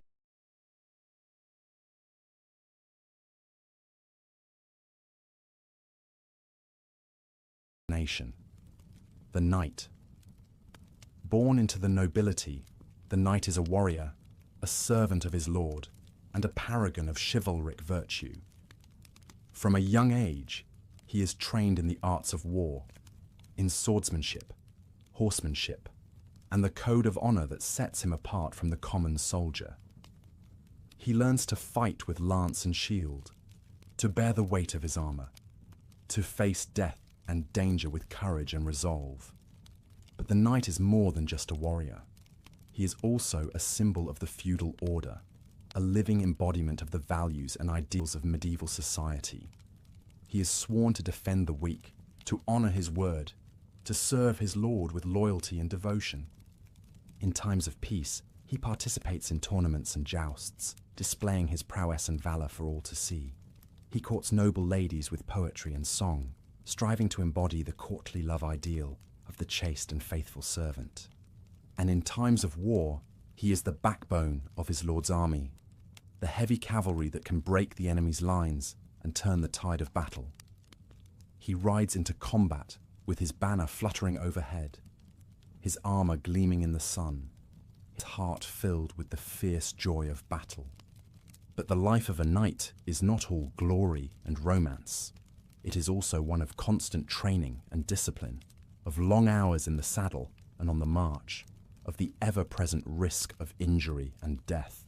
And as the Middle Ages wear on, the role of the knight begins to change and evolve. With the rise of the longbow and the cannon, the armored knight becomes increasingly vulnerable on the battlefield. And as the feudal system begins to break down, many knights find themselves adrift, their traditional roles and loyalties called into question. Some turn to brigandage and mercenary work, using their martial skills for personal gain rather than noble service. Others seek new outlets for their energies, joining the Crusades or embarking on quests for the Holy Grail. But even as the age of chivalry wanes, the ideal of the knight remains a powerful one, a symbol of courage, honor, and devotion that will inspire poets and dreamers for centuries to come. And so, as you drift off to sleep, let your mind wander to the tawny fields and castles of the knights, to the clashing of swords and the flutter of banners in the breeze. Let their stories of valor and sacrifice, of love and loss, be your guide and your comfort in the darkness of the night. For in the end, the medieval world is a world of stories, stories of kings and queens, of saints and sinners, of the great and the small. And it is through these stories that we come to understand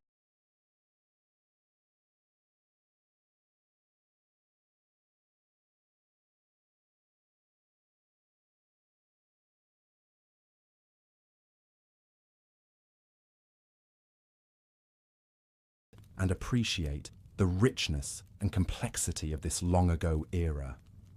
So let the tales of the knights be part of your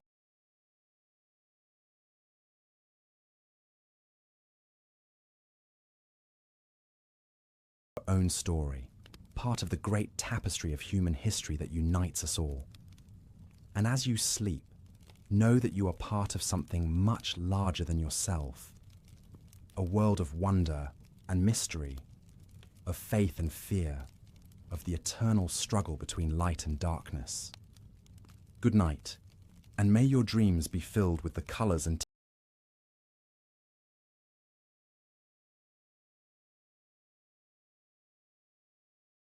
textures of the medieval world, the glint of armour in the sun, the whisper of wind through the trees, the soft glow of candlelight in a castle window.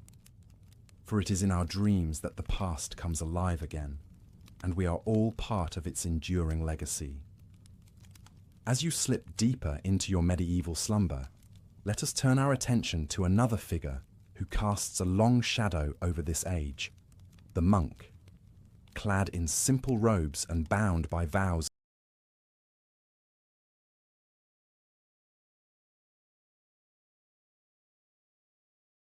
of poverty, chastity, and obedience.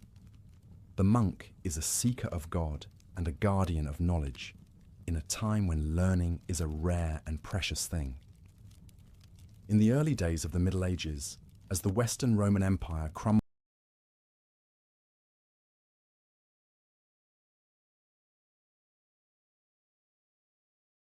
and chaos descends upon Europe, it is the monks who preserve the flame of civilization. In their monasteries and abbeys, they copy and illuminate ancient manuscripts, keeping alive the wisdom of the Greeks and Romans. They also develop new forms of agriculture and animal husbandry, turning their monasteries into self-sufficient islands of order and productivity in a sea of disorder and want. And as the centuries pass, they become increasingly involved in the affairs of the wider world, serving as advisors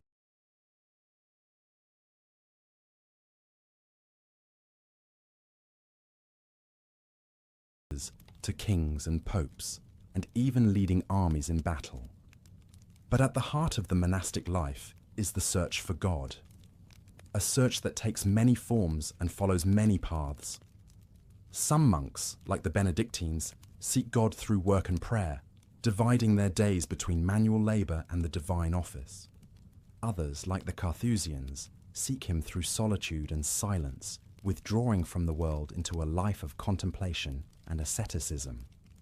And still others, like the Franciscans and Dominicans, seek him through service to the poor and the preaching of the gospel. Regardless of their particular vocation, all monks share a common goal: to draw closer to God through the discipline and devotion of the religious life. They rise before dawn to chant the Psalms, spend long hours in prayer and meditation, and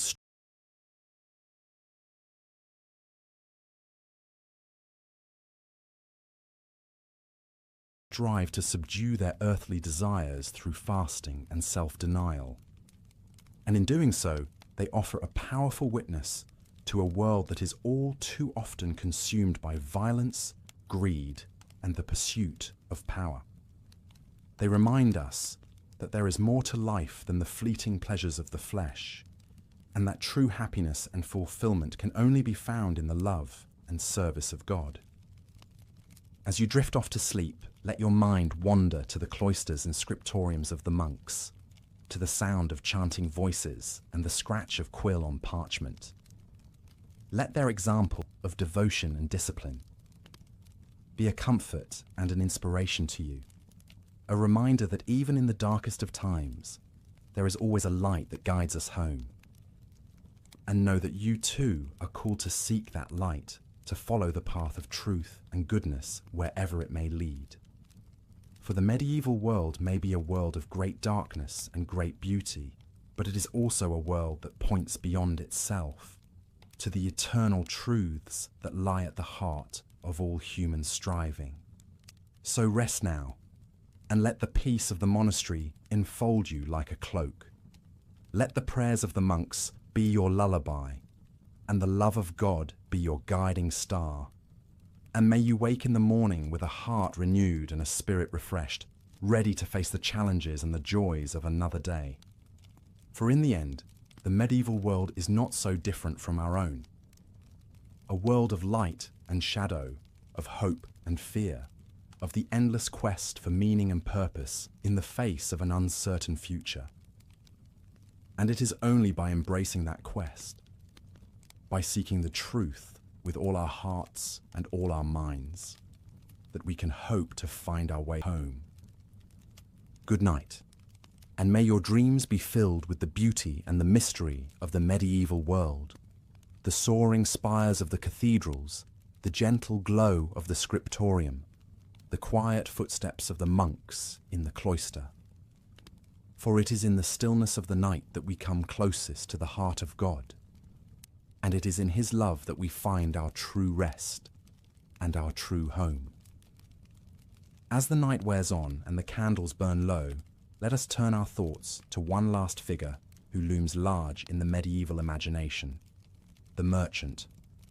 Born of the bustling cities and towns of Europe, the merchant is a new kind of man, one who owes his wealth and status not to land or title, but to his own wits and industry. In a world dominated by the feudal order, the merchant is an outsider, a man who moves between worlds and classes with ease.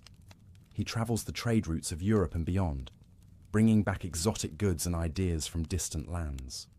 In the cities, he is a man of influence and power, a member of the growing middle class that will one day challenge the dominance of the nobility. He is a master of the art of the deal, a shrewd negotiator who knows how to turn a profit and protect his interests. But the life of a merchant is not without its risks and challenges. The roads are dangerous, beset by bandits and thieves, and the seas are treacherous, with storms and pirates lurking around every corner. And in the cutthroat world of commerce, one false move can mean ruin and disgrace. To succeed, the merchant must be cunning and adaptable, always ready to seize opportunity and avoid danger. He must navigate the complex web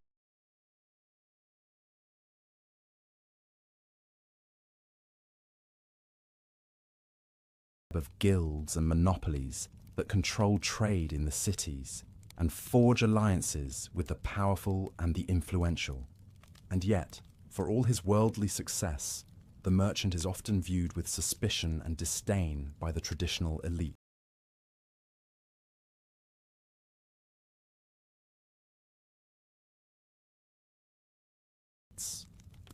To the nobility, he is an upstart and a parvenu, a man who has risen above his station through cleverness rather than breeding.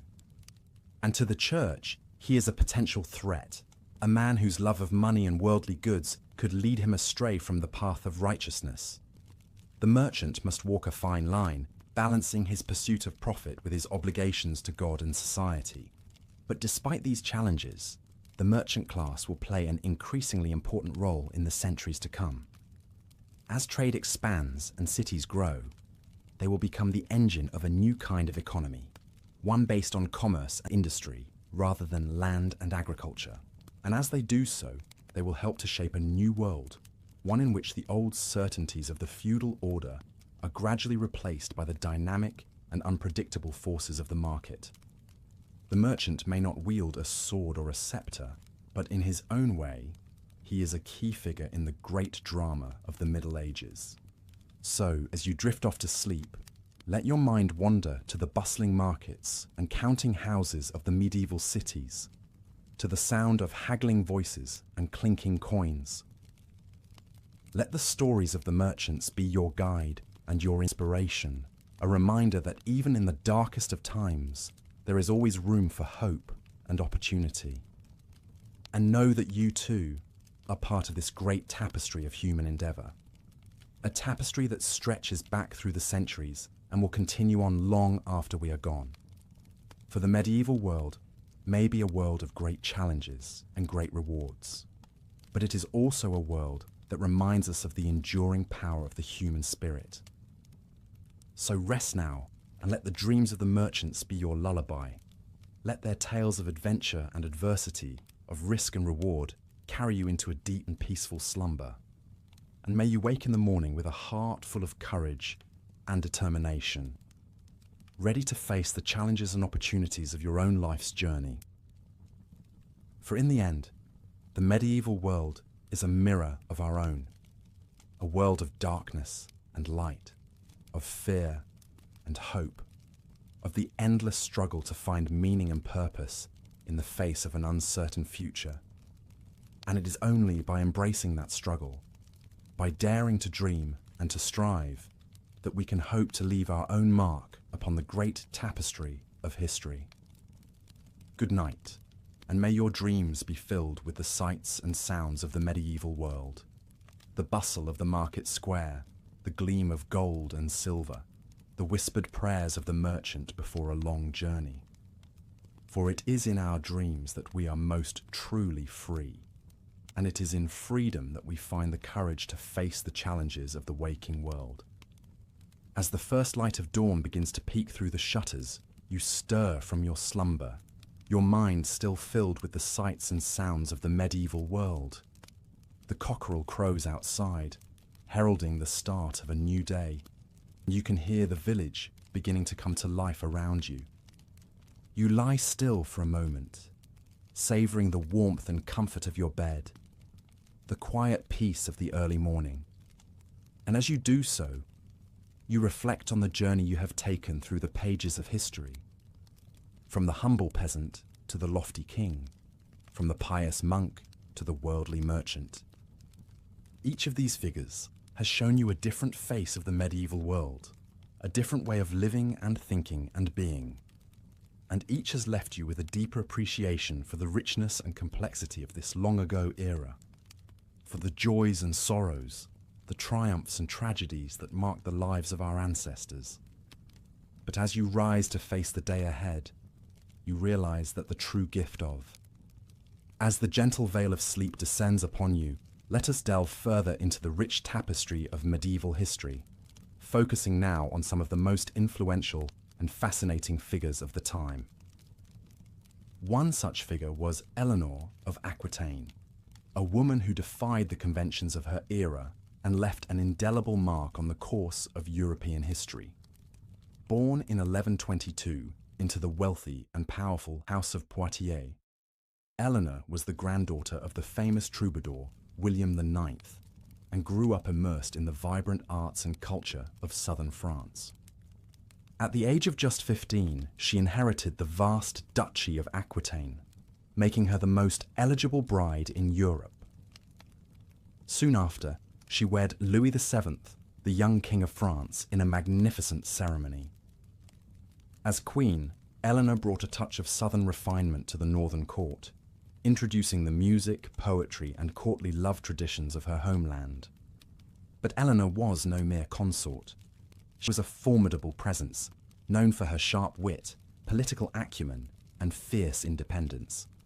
In 1147, she even accompanied Louis on the ill-fated Second Crusade to the Holy Land, leading her own contingent of knights and ladies through the treacherous terrain of Anatolia. The crusade was a disaster, and the strains it placed on the royal marriage, coupled with Eleanor's failure to produce a male heir, led to its annulment in 1152. But Eleanor's story was far from over. Just 8 weeks after the annulment, she wed Henry Plantagenet, the young Duke of Normandy and Count of Anjou, who 2 years later would ascend to the throne of England as Henry II. As Queen of England, Eleanor presided over a court renowned for its sophistication and learning. She was a patron of the arts, a collector of books, and a savvy political operator, using her wealth and influence to support her sons in their rebellions against their father. But Eleanor's life was also marked by tragedy and tumult. Her marriage to Henry was tempestuous, marred by his infidelities and their bitter power struggles. In 1173, after Eleanor's support for her son's failed rebellion, Henry had her imprisoned, where she remained for 16 years.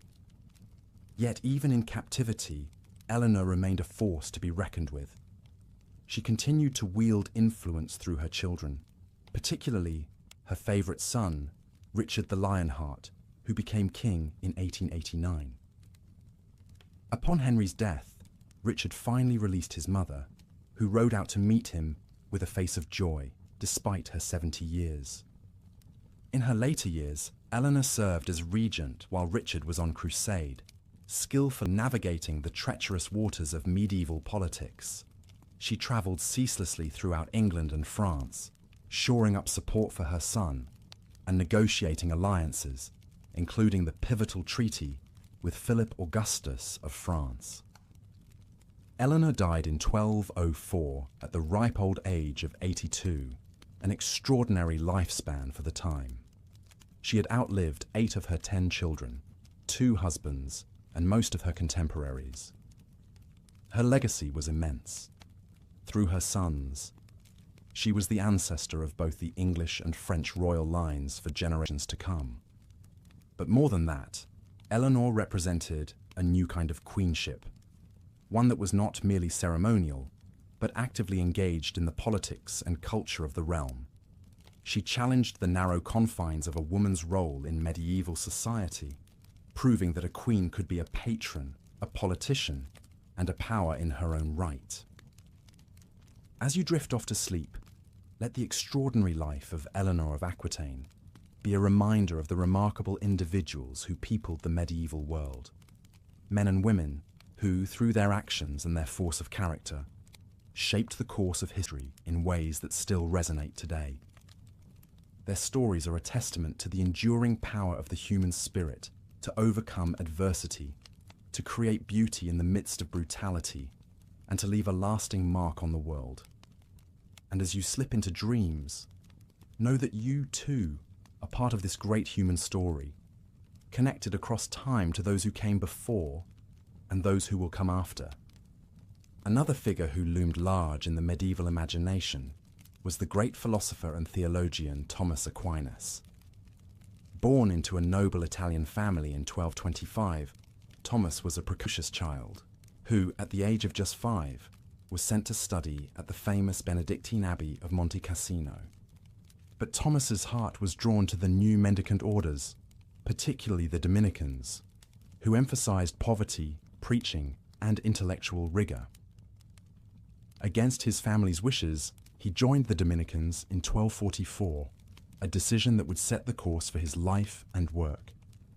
As a young friar, Thomas studied under the great Albertus Magnus in Paris and Cologne, immersing himself in the newly rediscovered works of Aristotle and the Islamic philosophers.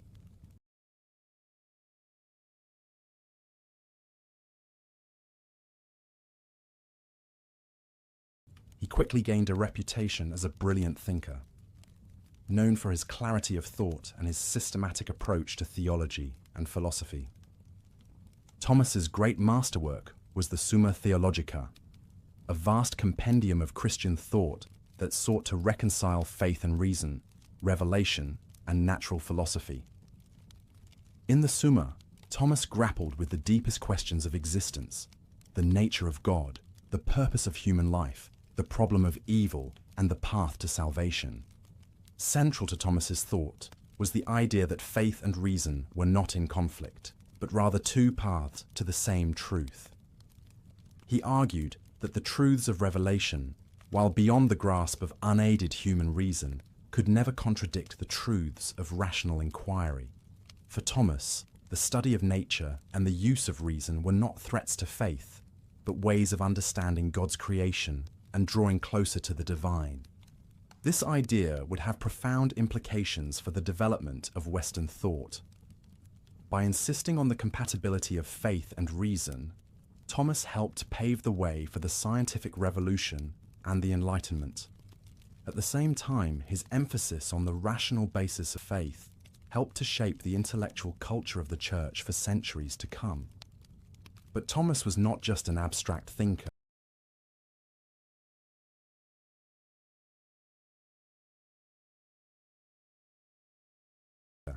He was also a deeply spiritual man, known for his humility, his gentleness, and his devotion to the Eucharist. In his final years, while celebrating Mass, he had a mystical experience that left him unable to write. "All that I have written," he said, "seems like straw to me compared to what has now been revealed to me."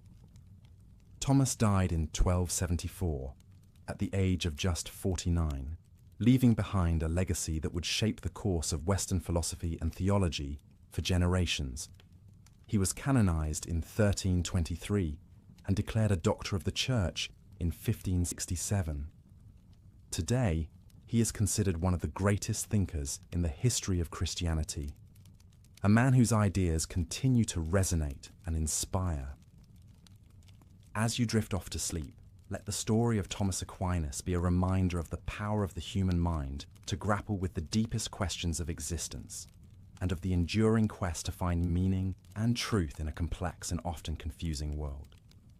And let it also be a reminder of the importance of humility and wonder in the face of the divine mystery, the recognition that, for all our striving and all our knowledge, there is always more to be revealed, always further heights of wisdom and understanding to be scaled. The medieval period was also a time of great artistic flourishing, and nowhere was this more evident than in the soaring cathedrals that began to rise across Europe in the 12th and 13th centuries. These magnificent structures were not just places of worship, but embodiments of the medieval worldview, the belief in a divinely ordered universe, hierarchical and harmonious, in which every element had its appointed place and purpose. One of the most remarkable of these cathedrals was Chartres, located in the picturesque town of the same name about 50 miles southwest of Paris. The construction of the present cathedral began in 1194, after a fire destroyed much of the previous Romanesque church. Over the next few decades, thousands of workers labored to erect a masterpiece of Gothic architecture, a soaring symphony in stone that would become one of the most iconic buildings of the Middle Ages. At the heart of Chartres Cathedral is the labyrinth, a winding path inlaid in the floor of the nave. This labyrinth, unlike the later hedge mazes of Renaissance gardens, has only one path, leading inexorably to the center and then back out again. For the medieval faithful, walking the labyrinth was a symbolic pilgrimage, a miniature version of the great journey to Jerusalem that was the aspiration of every pious Christian. The labyrinth is just one of the many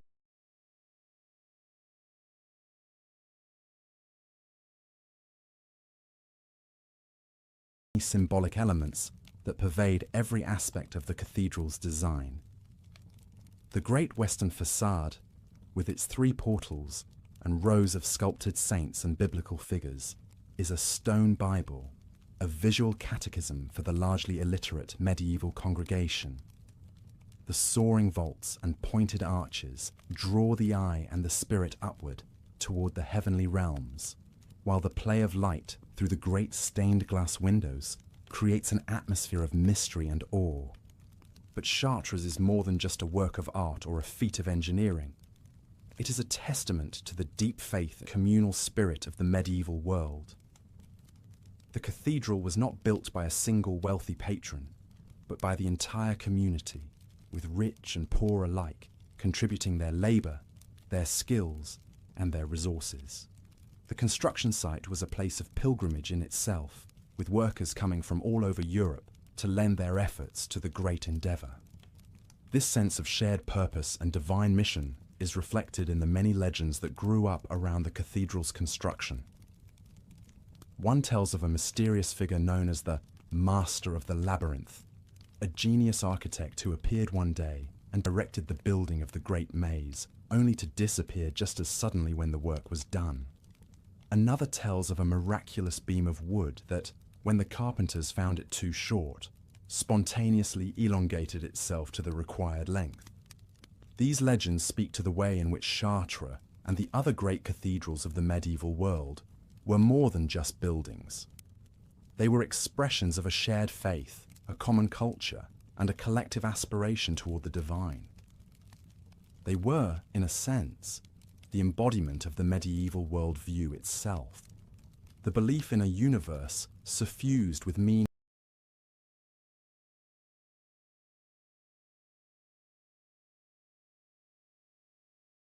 and purpose, in which every stone and every beam had its place in the great cosmic order. As you drift off to sleep, let the majesty and mystery of Chartres Cathedral be a reminder of the power of faith and community to create something greater than the sum of its parts. And let it also be an invitation to find in your own life those places and moments of transcendence where the everyday world falls away and you are caught up in something larger than yourself. For the medieval mind, such moments were a glimpse of the divine, a foretaste of the heavenly Jerusalem that awaited the faithful at the end of their earthly pilgrimage. And while our modern world may seem far removed from the certainties and hierarchies of the Middle Ages, the human longing for meaning and connection remains as strong as ever. So as you slip into the realm of dreams, carry with you the memory of Chartres and the other wonders of the medieval world, not as relics of a bygone age, but as enduring reminders of the heights to which the human spirit can soar when it is guided by faith, purpose, and a sense of its place in the grand tapestry of creation. The medieval period was also an age of great learning and scholarship, despite the popular image of the era as one of ignorance and superstition. In fact, the 12th and 13th centuries saw a remarkable flowering of intellectual life, centered around the great universities that began to emerge in cities like Paris, Bologna, and Oxford. One of the most important figures in this intellectual revival was Roger Bacon, a 13th century English philosopher and scientist who has been called the first modern thinker. Born into a wealthy family in 1214, Bacon studied at Oxford and Paris before joining the Franciscan order in 1247. As a friar, he devoted himself to the study of nature and the pursuit of knowledge, working tirelessly to expand the boundaries of human understanding. Bacon was a true polymath, with interests ranging from mathematics and optics to linguistics and alchemy. He was one of the first Western thinkers to argue for the importance of empirical observation and experimentation in the study of nature, and he made significant contributions to the fields of optics and astronomy, including a detailed description of the use of lenses for magnification. But Bacon was also a man ahead of his time, and his ideas often brought him in conflict with the authorities of his day. He was a vocal critic of the narrow scholasticism that dominated much of medieval learning, arguing that true knowledge could only be attained through a combination of reason, observation, and divine revelation. In his great work, the Opus Majus, Bacon laid out a sweeping vision for the reform of education and the advancement of knowledge. He argued for the importance of studying languages, particularly Greek and Arabic, in order to access the wisdom of the ancients and the cutting-edge science of the Islamic world.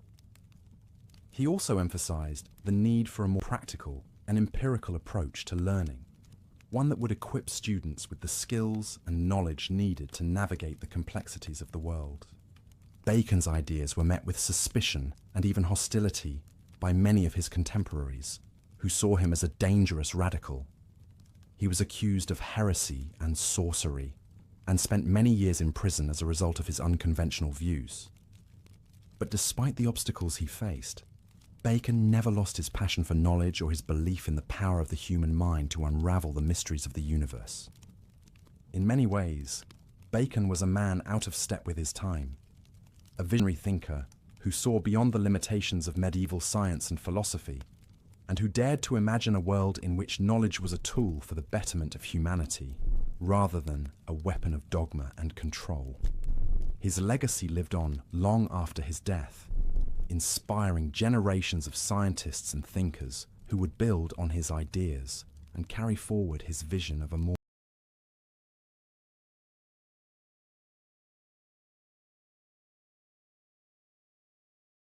enlightened and rational world.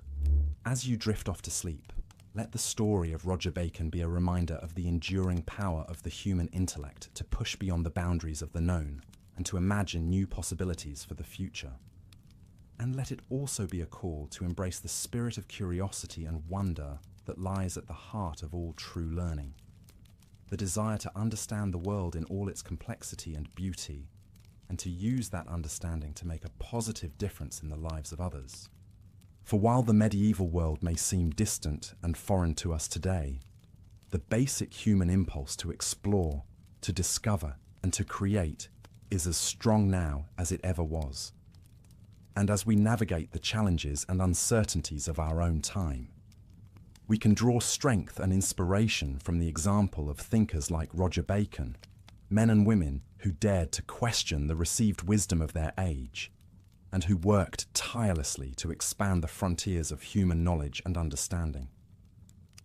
So as you slip into the realm of dreams, carry with you the spirit of the great medieval thinkers, their curiosity, their courage, and their unshakable belief in the power of the mind to illuminate even the darkest corners of the universe.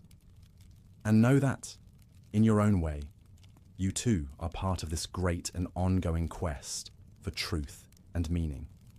A quest that connects us across the centuries and reminds us of our common humanity.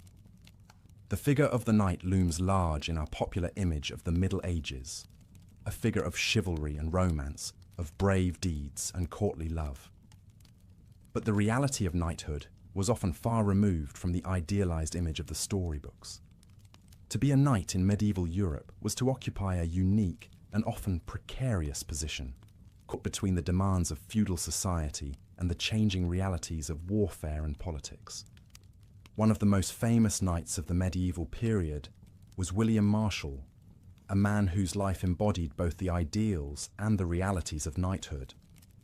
Born in 1146 into a minor noble family, William was given as a hostage to King Stephen of England at the age of 5, a common practice in the feudal system to ensure the loyalty of vassal lords.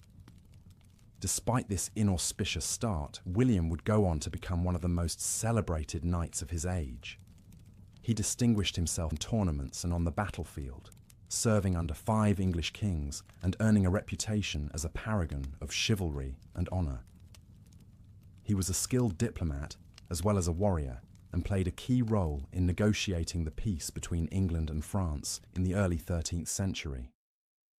But William's life was also marked by the harsh realities of medieval politics and warfare.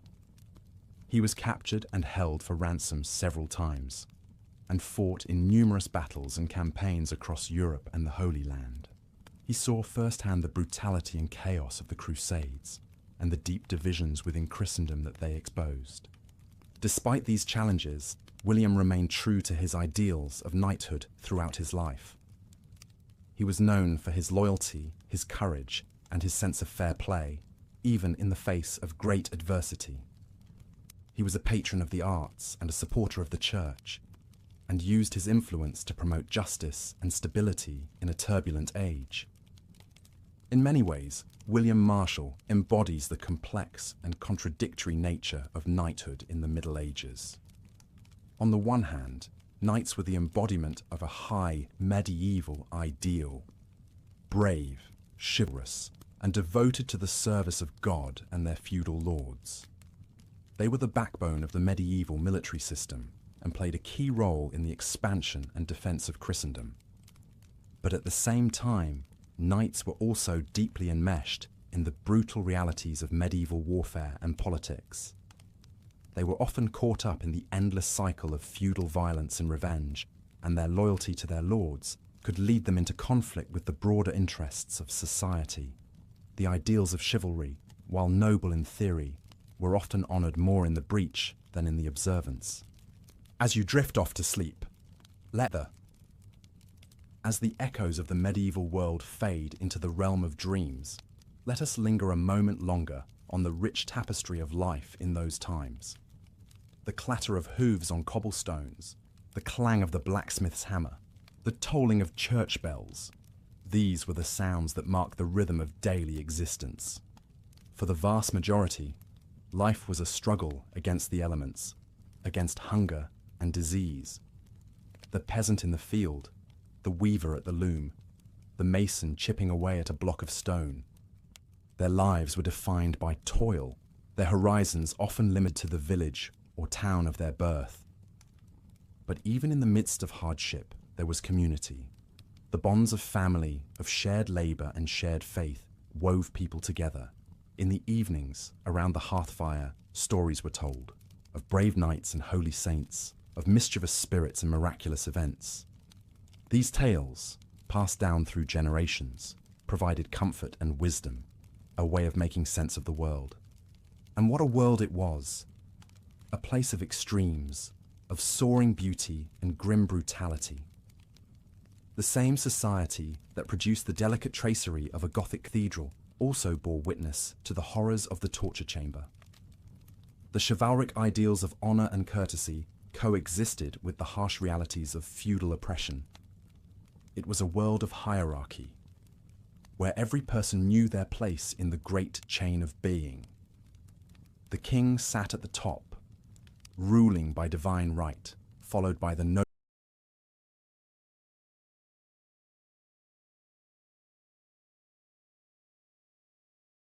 nobles, the clergy, the merchants, and finally the peasants. To question this order was to question the very will of God. But change was coming, slowly but inexorably. The growth of towns and trade, the spread of learning, the weakening of feudal bonds. All these factors were transforming society. The old ways were giving way to the new, even if the process would take centuries to unfold. One harbinger of this change was the rise of the merchant class. These were men who had grown rich not through land or lineage, but through trade and commerce. They were a new kind of power in the world, one based on money rather than might.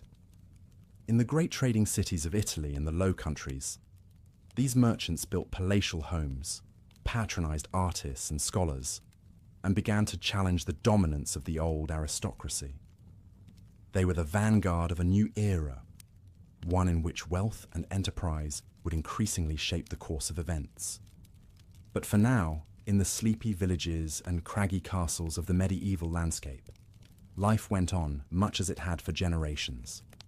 The farmer tilled his field, the monk illuminated his manuscript, the lady embroidered her tapestry. Each played their part in the great drama of existence, bound by tradition and faith. As you drift deeper into sleep, let your mind wander through this lost world. Imagine yourself walking the narrow, winding streets of a medieval town, passing the open-air stalls of the market, the workshops of the craftsmen. Hear the cries of the street vendors, hawking their wares, smell the pungent mix of spices, smoke and humanity. Or picture yourself in a monastery garden, surrounded by the gentle hum of bees and the rustle of robes. Watch the monks at their work, tending their herbs and vegetables, copying ancient texts with painstaking care. Feel the sense of peace and purpose that pervades this cloistered world. And as you slip further into dreams, let the great events of the age swirl around you like mist. The clash of armies on a distant battlefield, the pageantry of a royal procession, the fervor of a religious pilgrimage. These are the moments that define the medieval era, that echo through history. But remember too the smaller moments, the ones that make up the warp and weft of daily life. The laughter of children playing in a sunlit field, the warmth of a fire on a cold winter's night, the comfort of a shared meal with loved ones. These are the timeless experiences that connect us across the centuries, that remind us of our common humanity. As you finally drift off into the realm of dreams, take with you a sense of the richness and complexity of the medieval world. It was a time of great darkness and great light, of cruelty and kindness, of ignorance and wisdom. And in its joys and sorrows, its triumphs and tragedies, it reflects the eternal human condition, the endless struggle to find meaning and purpose in a changeful world.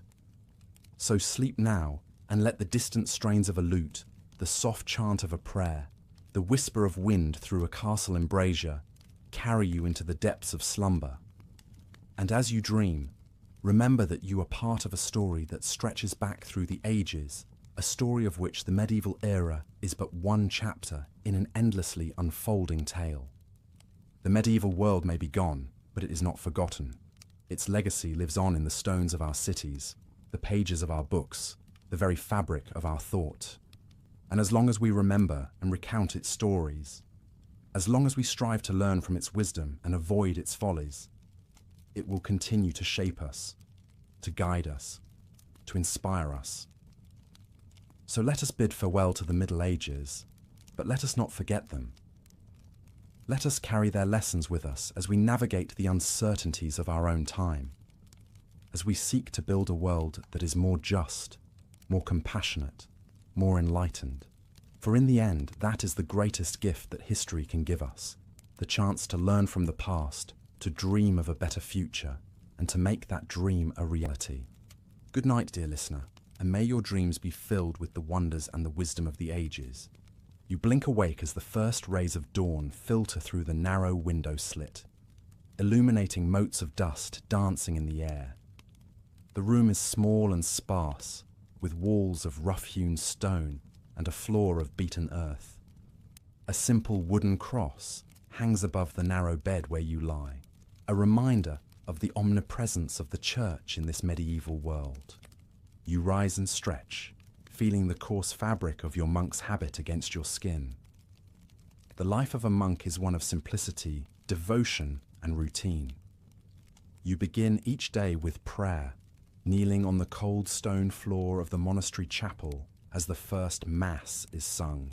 The voices of your fellow monks rise in Gregorian chant, the ancient Latin words echoing off the vaulted ceiling. After Mass, you break your fast with a simple meal of bread and ale in the refectory. The fare is plain but nourishing, meant to sustain the body without indulging the senses. Gluttony is a sin, after all, and the monks are meant to lead a life of asceticism and self-denial. With breakfast done, you head to the scriptorium, the room where the monastery's precious books and manuscripts are kept. Here, monks spend their days painstakingly copying texts by hand, preserving the knowledge of the ancients and the teachings of the church. It is slow, exacting work, requiring great patience and skill. You settle at your desk, a slanted wooden surface with a hole for an ink pot. You take up your quill, dip it in the ink, and begin to write, carefully forming each letter on the parchment before you. The scriptorium is silent, save for the scratching of quills and the occasional cough or shuffle of feet. As you work, your mind begins to wander, reflecting on the role of the monastery in medieval society. Monasteries are more than just religious houses.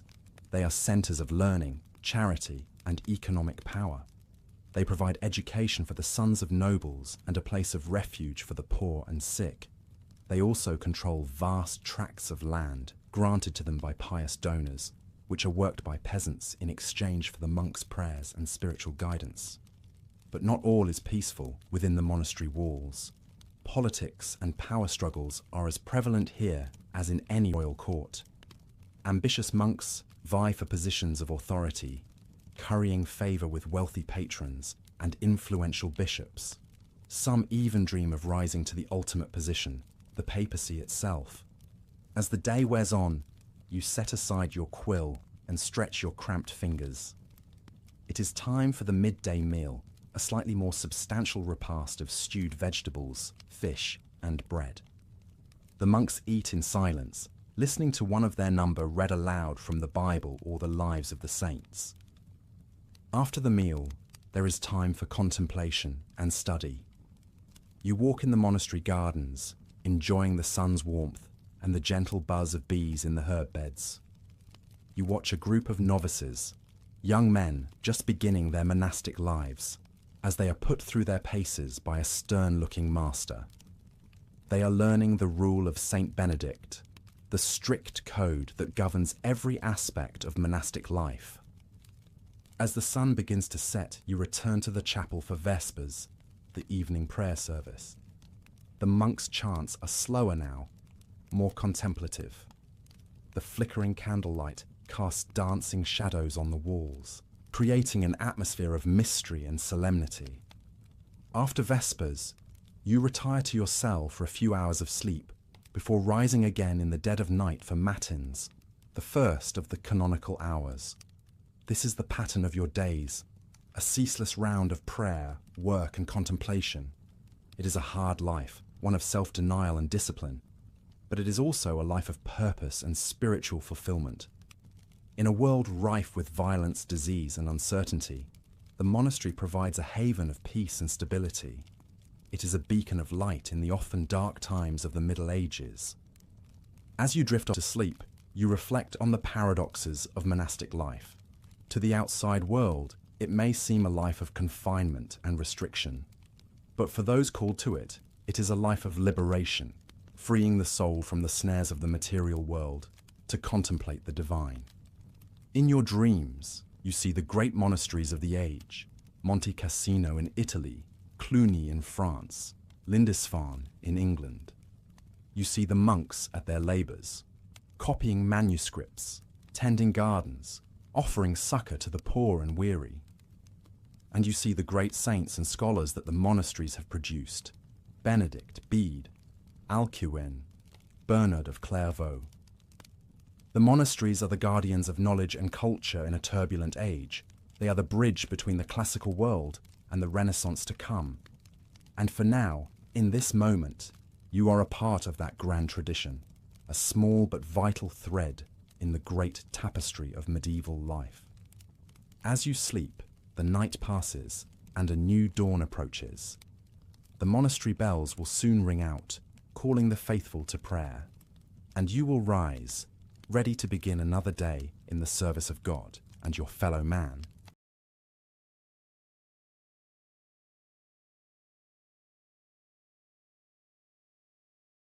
In this fascinating, challenging world of the Middle Ages. But for now, rest. Let the peace of the monastery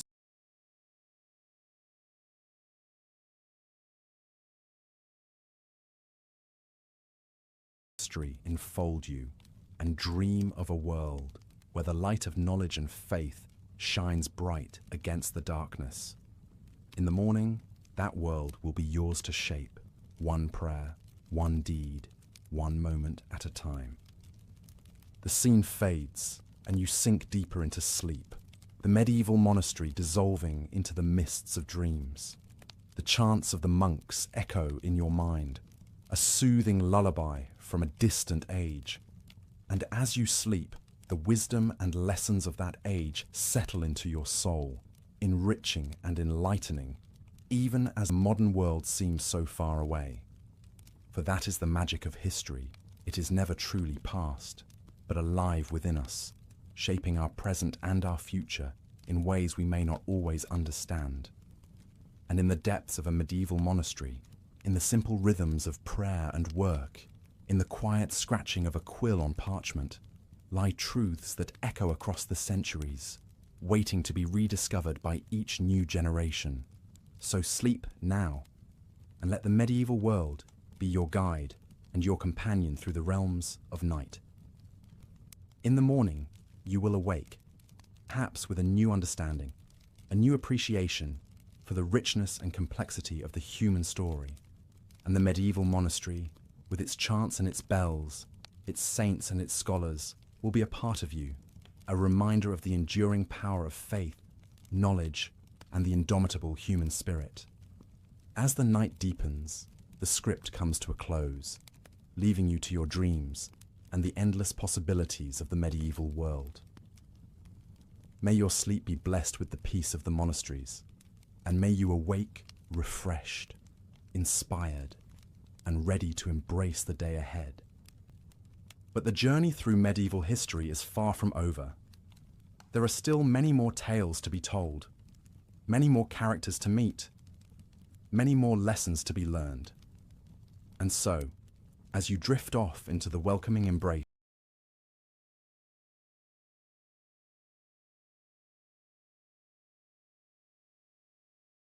of sleep, know that the story continues, waiting for you to take up the quill and add your own chapter to the never-ending chronicle of human experience. Good night, dear listener, and may your dreams be filled with the wonders and the wisdom of the Middle Ages. Until next time, when we shall meet again in the pages of history, in the realm of sleep and story, and the enduring magic of the human imagination, fare thee well and sleep in peace. As the echoes of the medieval world fade into the mists of your dreams, let's turn our attention to one of the most fascinating and influential figures of the era, a man who rose from obscurity to become the most powerful ruler in Europe. and whose legacy would shape the course of history for centuries to come. His name was Charlemagne, and his story is one of ambition, conquest, and the forging of an empire that would lay the foundations for the modern nation-states of Europe.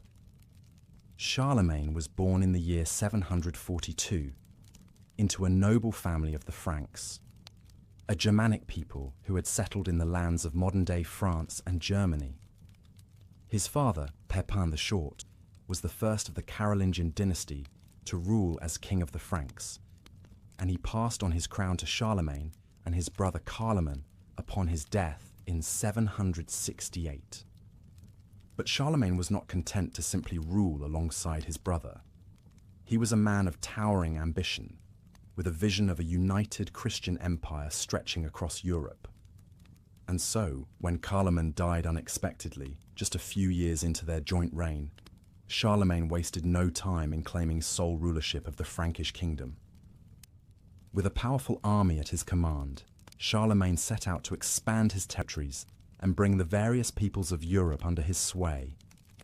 He led his troops on a series of successful campaigns, conquering the Lombards in Italy, the Saxons in Germany, and the Avars in Hungary. As his empire grew, so too did Charlemagne's reputation as a great warrior and leader. He was known for his bravery on the battlefield, often fighting alongside his men and inspiring them with his courage and determination. But he was also a shrewd politician, forging alliances and using diplomacy to extend his influence far beyond the borders of his own kingdom. Under Charlemagne's rule, Frankish Empire reached its greatest extent, stretching from the Atlantic coast of France to the borders of modern-day Hungary and Croatia. He established a system of government that would serve as a model for centuries to come, with a centralized administration, standardized laws and coinage, and a network of loyal nobles who helped to maintain order and collect taxes. But perhaps Charlemagne's greatest legacy was his role in the preservation and promotion of learning and culture. He was a patron of the arts and sciences, and he encouraged the spread of education throughout his empire.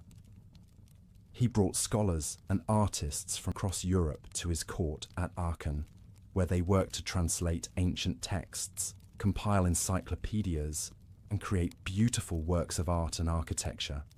Charlemagne's efforts to foster learning and culture would have a lasting impact on European history. The so-called Carolingian Renaissance that flourished under his rule saw a revival of classical learning and a renewed interest in the works of ancient authors like Cicero and Virgil. This intellectual flowering would lay the groundwork for the later Renaissance of the 14th and 15th centuries, which would transform European art, literature, and science. But perhaps the most enduring symbol of Charlemagne's legacy is the imperial crown that he wore as Emperor of the Romans. In the year 800, on Christmas Day, Pope Leo III placed a crown on Charlemagne's head in St. Peter's Basilica in Rome, proclaiming him the new Emperor of the West. This coronation was a momentous event, marking the first time since the fall of the Roman Empire that a ruler had claimed the title of Emperor in Western Europe. It was a powerful statement of Charlemagne's authority and prestige, and a recognition of his role as the defender of the Christian faith and the protector of the Church. Of course, the reality of Charlemagne's empire was far from the idealized vision of a united Christian realm. His conquests were often brutal, and his efforts to impose his will on the various peoples of Europe were met with resistance and rebellion. The empire he built would not long survive his death in 814, as his successors struggled to maintain control over the vast and disparate territories he had brought under Frankish rule. But despite the challenges and setbacks he faced, there is no denying the immense impact that Charlemagne had on the course of European history. He was a towering figure who left an indelible mark on the medieval world, shaping its politics, culture, and religion in ways that would resonate for centuries to come.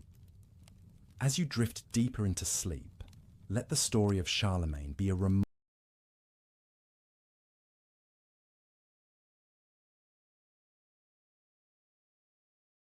Reminder of the enduring power of vision, ambition, and leadership. For even in the darkest and most turbulent of times, there are those who rise above the fray to leave a lasting legacy that echoes through the ages. And so, as the last embers of the day fade into the cool embrace of night, let your mind wander back to that distant time, to a world of kings and emperors, of knights and castles, of faith and learning. Let the gentle currents of history carry you off to a place of dreams, where the great figures of the past come alive once more, and the timeless tales of human endeavor unfold in all their richness and complexity. For in the end, the story of Charlemagne is not just the story of one man, but the story of us all, of the endless struggle to build something greater than ourselves, to leave a mark on the world that will endure long after we are gone. It is a story of hope and inspiration, of the indomitable human spirit that refuses to be bound by the limitations of the present, but instead reaches ever upward towards the infinite possibilities of the future. So let yourself be lulled by the soft whispers of the past as the great pageant of history plays out in your mind's eye. Let the cares of the day slip away and surrender yourself to the gentle embrace of sleep, secure in the knowledge that you are part of a grand and enduring tapestry, woven through the ages by the dreams and deeds of those who came before. And as you drift off into the welcoming arms of slumber, know that the legacy of Charlemagne and of all the great figures of history lives on in you, in the courage and determination that you bring to each new day, in the endless quest for knowledge and understanding that drives you forward, in the unquenchable thirst for beauty and meaning that stirs your soul. For in the end, we are all the inheritors of this great and glorious tradition, the bearers of a flame that has been passed down through the generations, from the dawn of civilization to the present day. And it is up to us to carry that flame forward, to nurture it and tend it, to pass it on to those who will come after us, so that the light of human progress may never be extinguished, but may shine on, bright and undiminished, for all the ages to come. So rest now, and let the dreams of history be your guide as you journey through the long and winding path of human experience towards a future filled with wonder and promise. For the medieval world may have passed away, but its spirit lives on in you, and in all those who dare to dream of a better world, a world of peace and prosperity, of justice and compassion, of endless possibility and untold adventure. As the great wheel of time turns on, carrying us ever forward into the unknown, let us hold fast to the lessons of the past and to the enduring values that have sustained us through the centuries. Let us be guided by the example of the great men and women who have gone before us, and let us strive always to build a world that is worthy of their sacrifice and their dreams. And so, as the last light fades, and the veil of sleep descends upon you, know that you are not alone, but are part of a great and noble tradition, stretching back through the mists of time to the very dawn of human history. And know that, no matter what challenges and trials may lie ahead, you have the strength and the courage to face them, armed with the wisdom of the ages and the unshakable conviction that a better world is always possible if only we have the will to make it so. Good night, then, and may your dreams be filled with the wonders of the past and the promise of the future. May you find rest and renewal in the gentle embrace of sleep, and may you awake refreshed and ready to take on the challenges of a new day, secure in the knowledge that you are part of a grand and glorious story, a story that will continue to unfold as long as there are those who dare to dream and to hope and to strive for a better tomorrow. As the dawn of the Renaissance brightens the horizon, the medieval world begins to fade into the mist of history. But before we bid farewell to this remarkable era,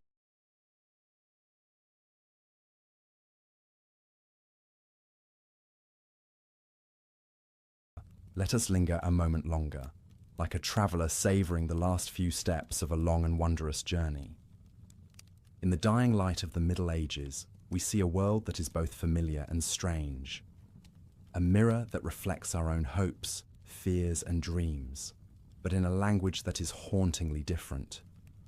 The great castles that once dominated the landscape now stand as silent sentinels, their walls whispering of battles fought, loves lost, and secrets kept. The mighty cathedrals, once the beating heart of medieval life, still reach towards the heavens, their spires a testament to the unshakable faith that sustained our ancestors through the darkest of times. But even as the old ways begin to crumble, the seeds of the modern world are already taking root. The printing press, that revolutionary invention, is spreading knowledge to the masses like never before. The great explorers are pushing back the boundaries of the known world, bringing back tales of exotic lands and peoples. And in the halls of the great universities, the rediscovered wisdom of the ancients is mingling with bold new ideas, sparking a renaissance of learning that will change the course of human history. As you drift deeper into sleep, let your mind wander through the winding streets of a medieval town, where the blacksmith's hammer rings out in the early morning air and the market square bustles with the chatter of merchants and townspeople.